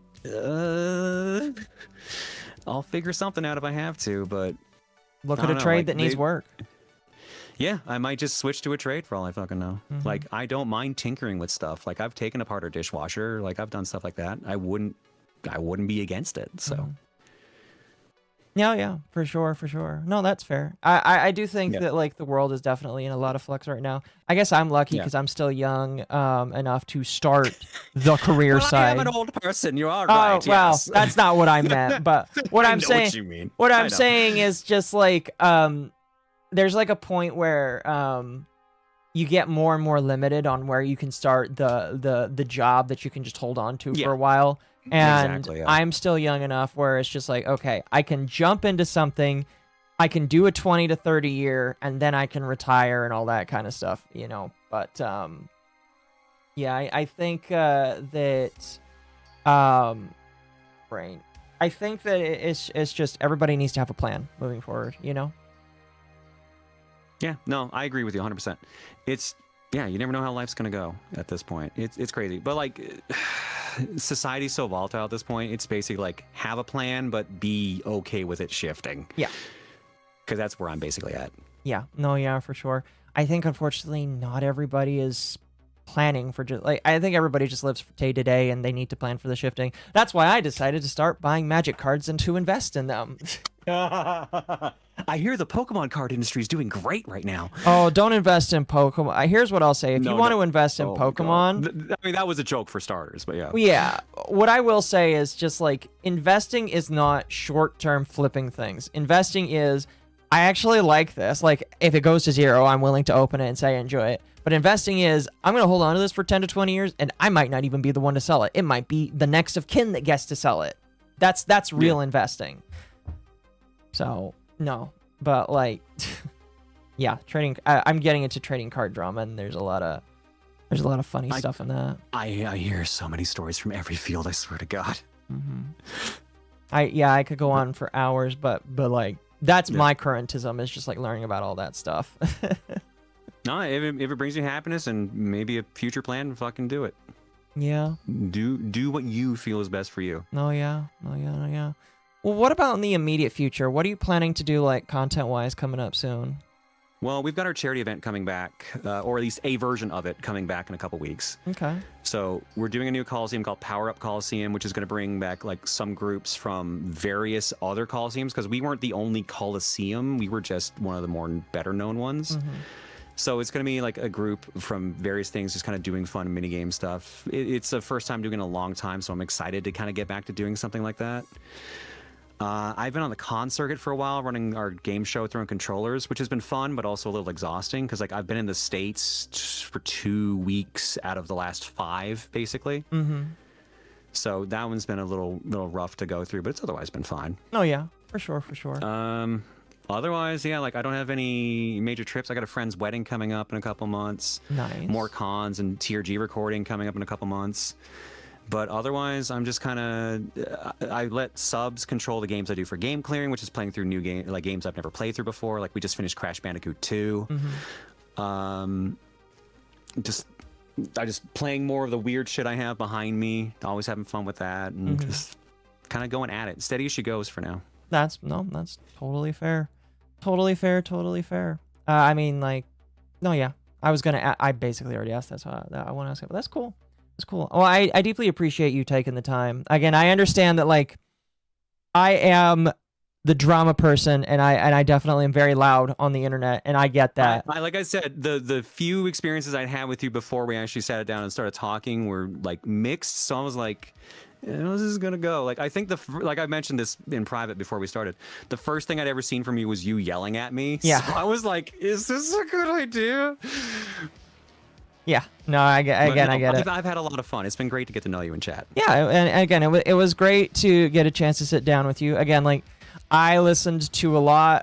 And you influenced a lot of my early time just thinking about how I want to do content. Again, I even like take some of the editing styles that I saw from you. I'm like, you know what? That's really funny. Whenever I want to include a funny bit in there or a self-deprecating joke, I'm gonna basically take that bit in there because it's funny. Future John's always been a fun little thing to do. I'm trying to get back into doing like solo LP stuff again. I've like started recording things again, so I'm hoping to get back to that as a side thing at some point. But like streaming is always gonna be the main gig. It's always paid the bills better. Yeah.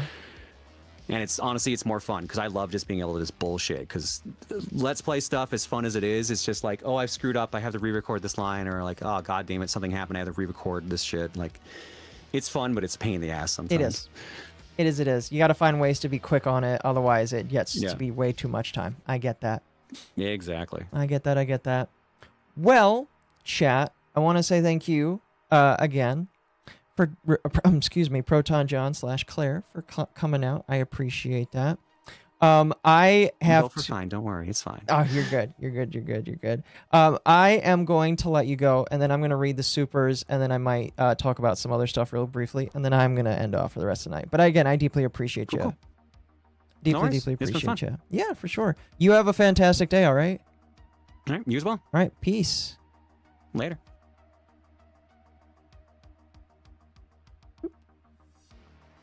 Hold on, chat. There we go. Well, chat, I hope you all enjoyed that. I know I don't do interviews that often. It's very seldomly that I get to sit down and do interviews, and I like doing them because I like interacting and doing fun stuff with people. It's just I am the drama person, and I get that. I get that. Seems genuine. No, yeah, I get, yeah. It's one of those things where, again, I look at specific issues, and I say to myself, I worry that people are jumping into something that they're going to regret later. Because I've just seen so many times where people will get very gung-ho about it, and then I learn that they're doing it for not the reasons that is for themselves, the right reasons for themselves. You know. And it seems like Claire is definitely.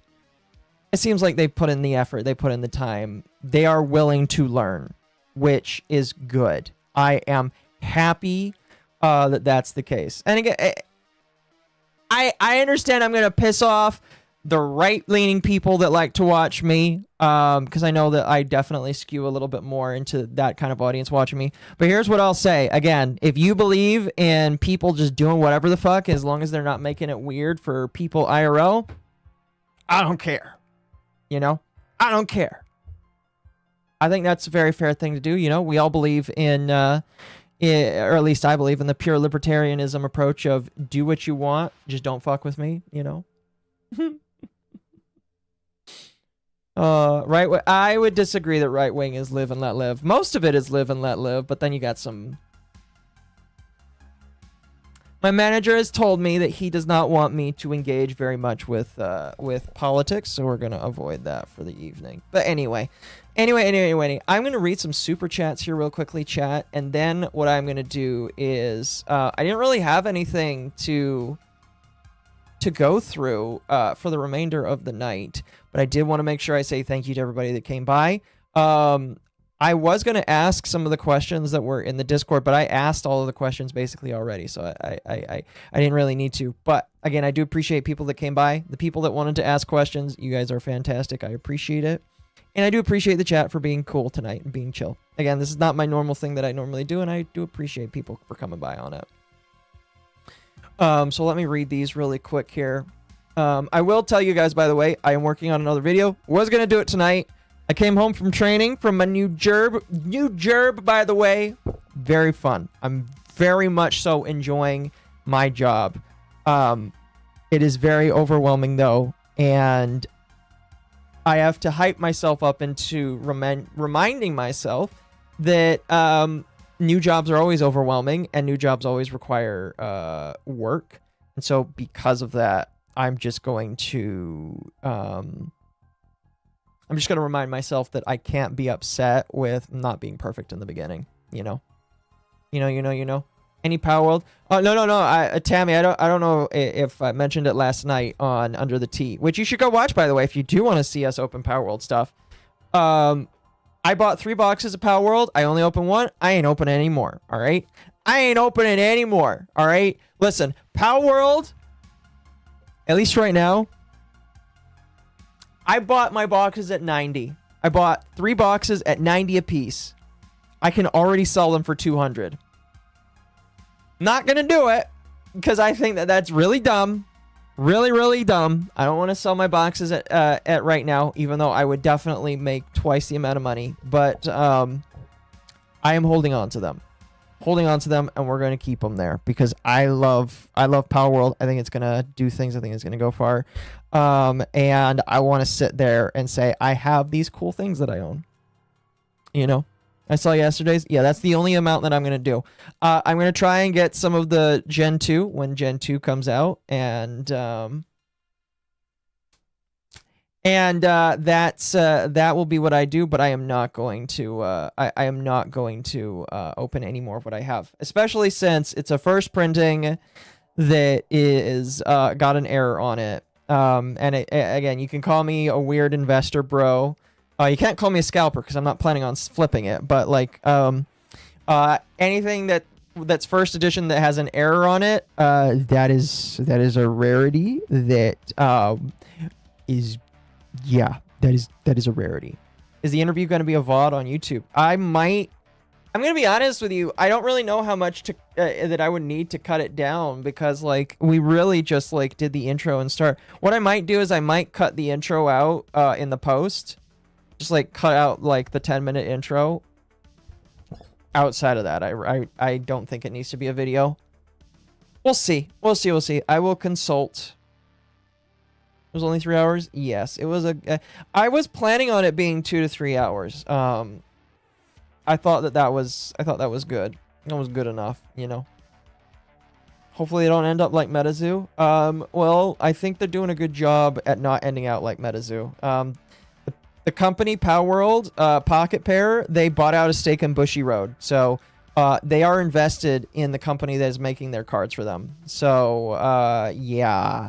Yeah, they are definitely interested in the longevity of their card game, you know. I'm just like Logan Paul. No. See, the thing is, I'm not doing what Logan Paul is doing. I'm just... Because Logan Paul is opening the cards. I am not doing that. I am opening loose packs of Magic because I love Magic and I want to build decks with it. And in fact, if I have time tomorrow, I'm going to start building I'm going to take one of my classic 60-card decks, and I'm going to try and build it into a commander deck. It's going to, like, make it dumb and turn it into commander deck. But, yeah. Anyway, let me read these super chats here.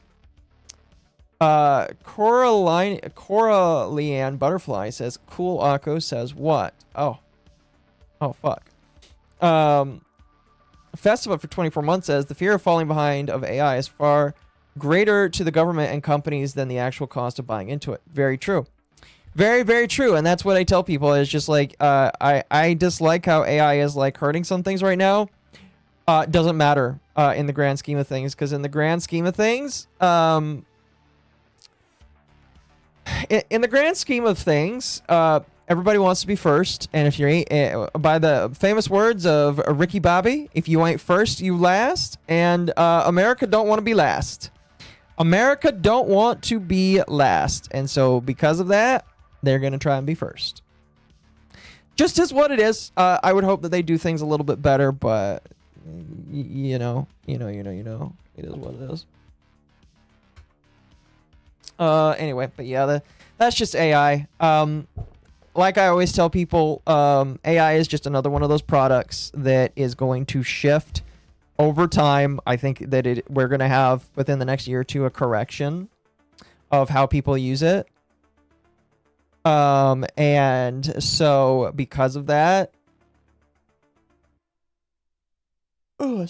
because we're going to have a shift, I do think things are going to be more chill. Like probably not next year. Maybe we'll have a start of correction next year, but like we're gonna start seeing people slowly chill out on AI usage. We're not gonna see people chill on buying AI stuff or building data centers, but we're gonna see people chill out on AI usage in the big tech sector. You know, the era of spending millions of dollars to use up AI tokens is going to end very quickly, very, very, very quickly. All right, so excuse me. I think that those stories are going to end in a year, maybe even less. We'll see. Anyway. Coraline, thank you for the 5 gifted memberships. I appreciate it. If you got one, make sure you say thank you for getting a membership. Very cool. And just a reminder, all of my memberships start out at $1 here on YouTube. You can watch any of the previous live streams I did that are members only for whatever reason. I also have a brand new video out right now on the funny topic of talking about Rosalina. I saw in my local Target a Rosalina storybook, and I decided that I was going to reread Rosalina's story because it was one of the first videos I ever did on YouTube that was a stream clip. I was like, we're going to re-record this. And we're going to make it not cringe. So you should go. And if you are a member, again, member for $1, just $1 a month, you can go watch that right now. It'll be public in a couple of days, and then people can listen to it there if they want to. They don't want to be a member. Totally cool. But right now it is members only for the next week. So go become a member if you want to watch that. Noir for 5 says, it's like the OG lore of Armored Core. They were original suits to move cargo around. Yes, I think you're talking about the centaurs, which were really neat. Now with no voice changer, yes, I stopped using a voice changer. The moment I stopped using a voice changer, it was like when the Fire Nation attacked. Everything changed. Everything changed, you know. And I still appreciate that everybody convinced me to do it. So it's nice. It's nice. Instead of pretending to have a more womanly voice, I can just use my slightly flamboyant male voice and do decently well. I've been told by some of the people that pay me that they like my voice, so you know we're gonna stick with it. Excuse me. Claire read this earlier, but I am going to reread it now. Baracha for 5 says, I can't think about Machinima without remembering that DSP somehow outlasted every YouTube thing I know or care about. Well, I'm still here, and I still plan to be here, so he's not outlasted everything. Maybe, I mean, like, you know, if you want to believe the meme that DSP will outlast everything, yeah, he probably will outlast me, maybe. I mean, I don't plan to go anywhere anytime soon, but it would be really funny. It would be very funny. And Noir says, what do you mean by that, Occo? I'm just under your bed right now. Oh, that's scary. That's scary, sir. Please get out from underneath my bed. I don't approve. I don't approve. And then Matthew sent 4 different jewels, 2 different times. So thank you for that. I appreciate it. Okay, I think that's pretty much everything. I didn't really prep news for tonight because there wasn't really... I mean, like, there's things to talk about, but I didn't want to prep it for tonight. I'm gonna, like, take a look at stuff tomorrow. I guess the quartering is, like, something that, like, people are... Can I be honest with you guys? Drama is fun when it's fresh and interesting. The quartering, in my opinion, is not fresh and interesting anymore. He's washed up. He's dull. Nobody cares about the quartering except for the people that are A-logging him. However, I guess some of his fans, or not fans, some of his friends are making fun of him again, and I might watch that tomorrow. By the way, happy August 1st. I get to turn up the page in my Balatro, fucking... Oh, what is it called? The Balatro calendar. I'm going to be turning that. I'm very excited about that. Anyway.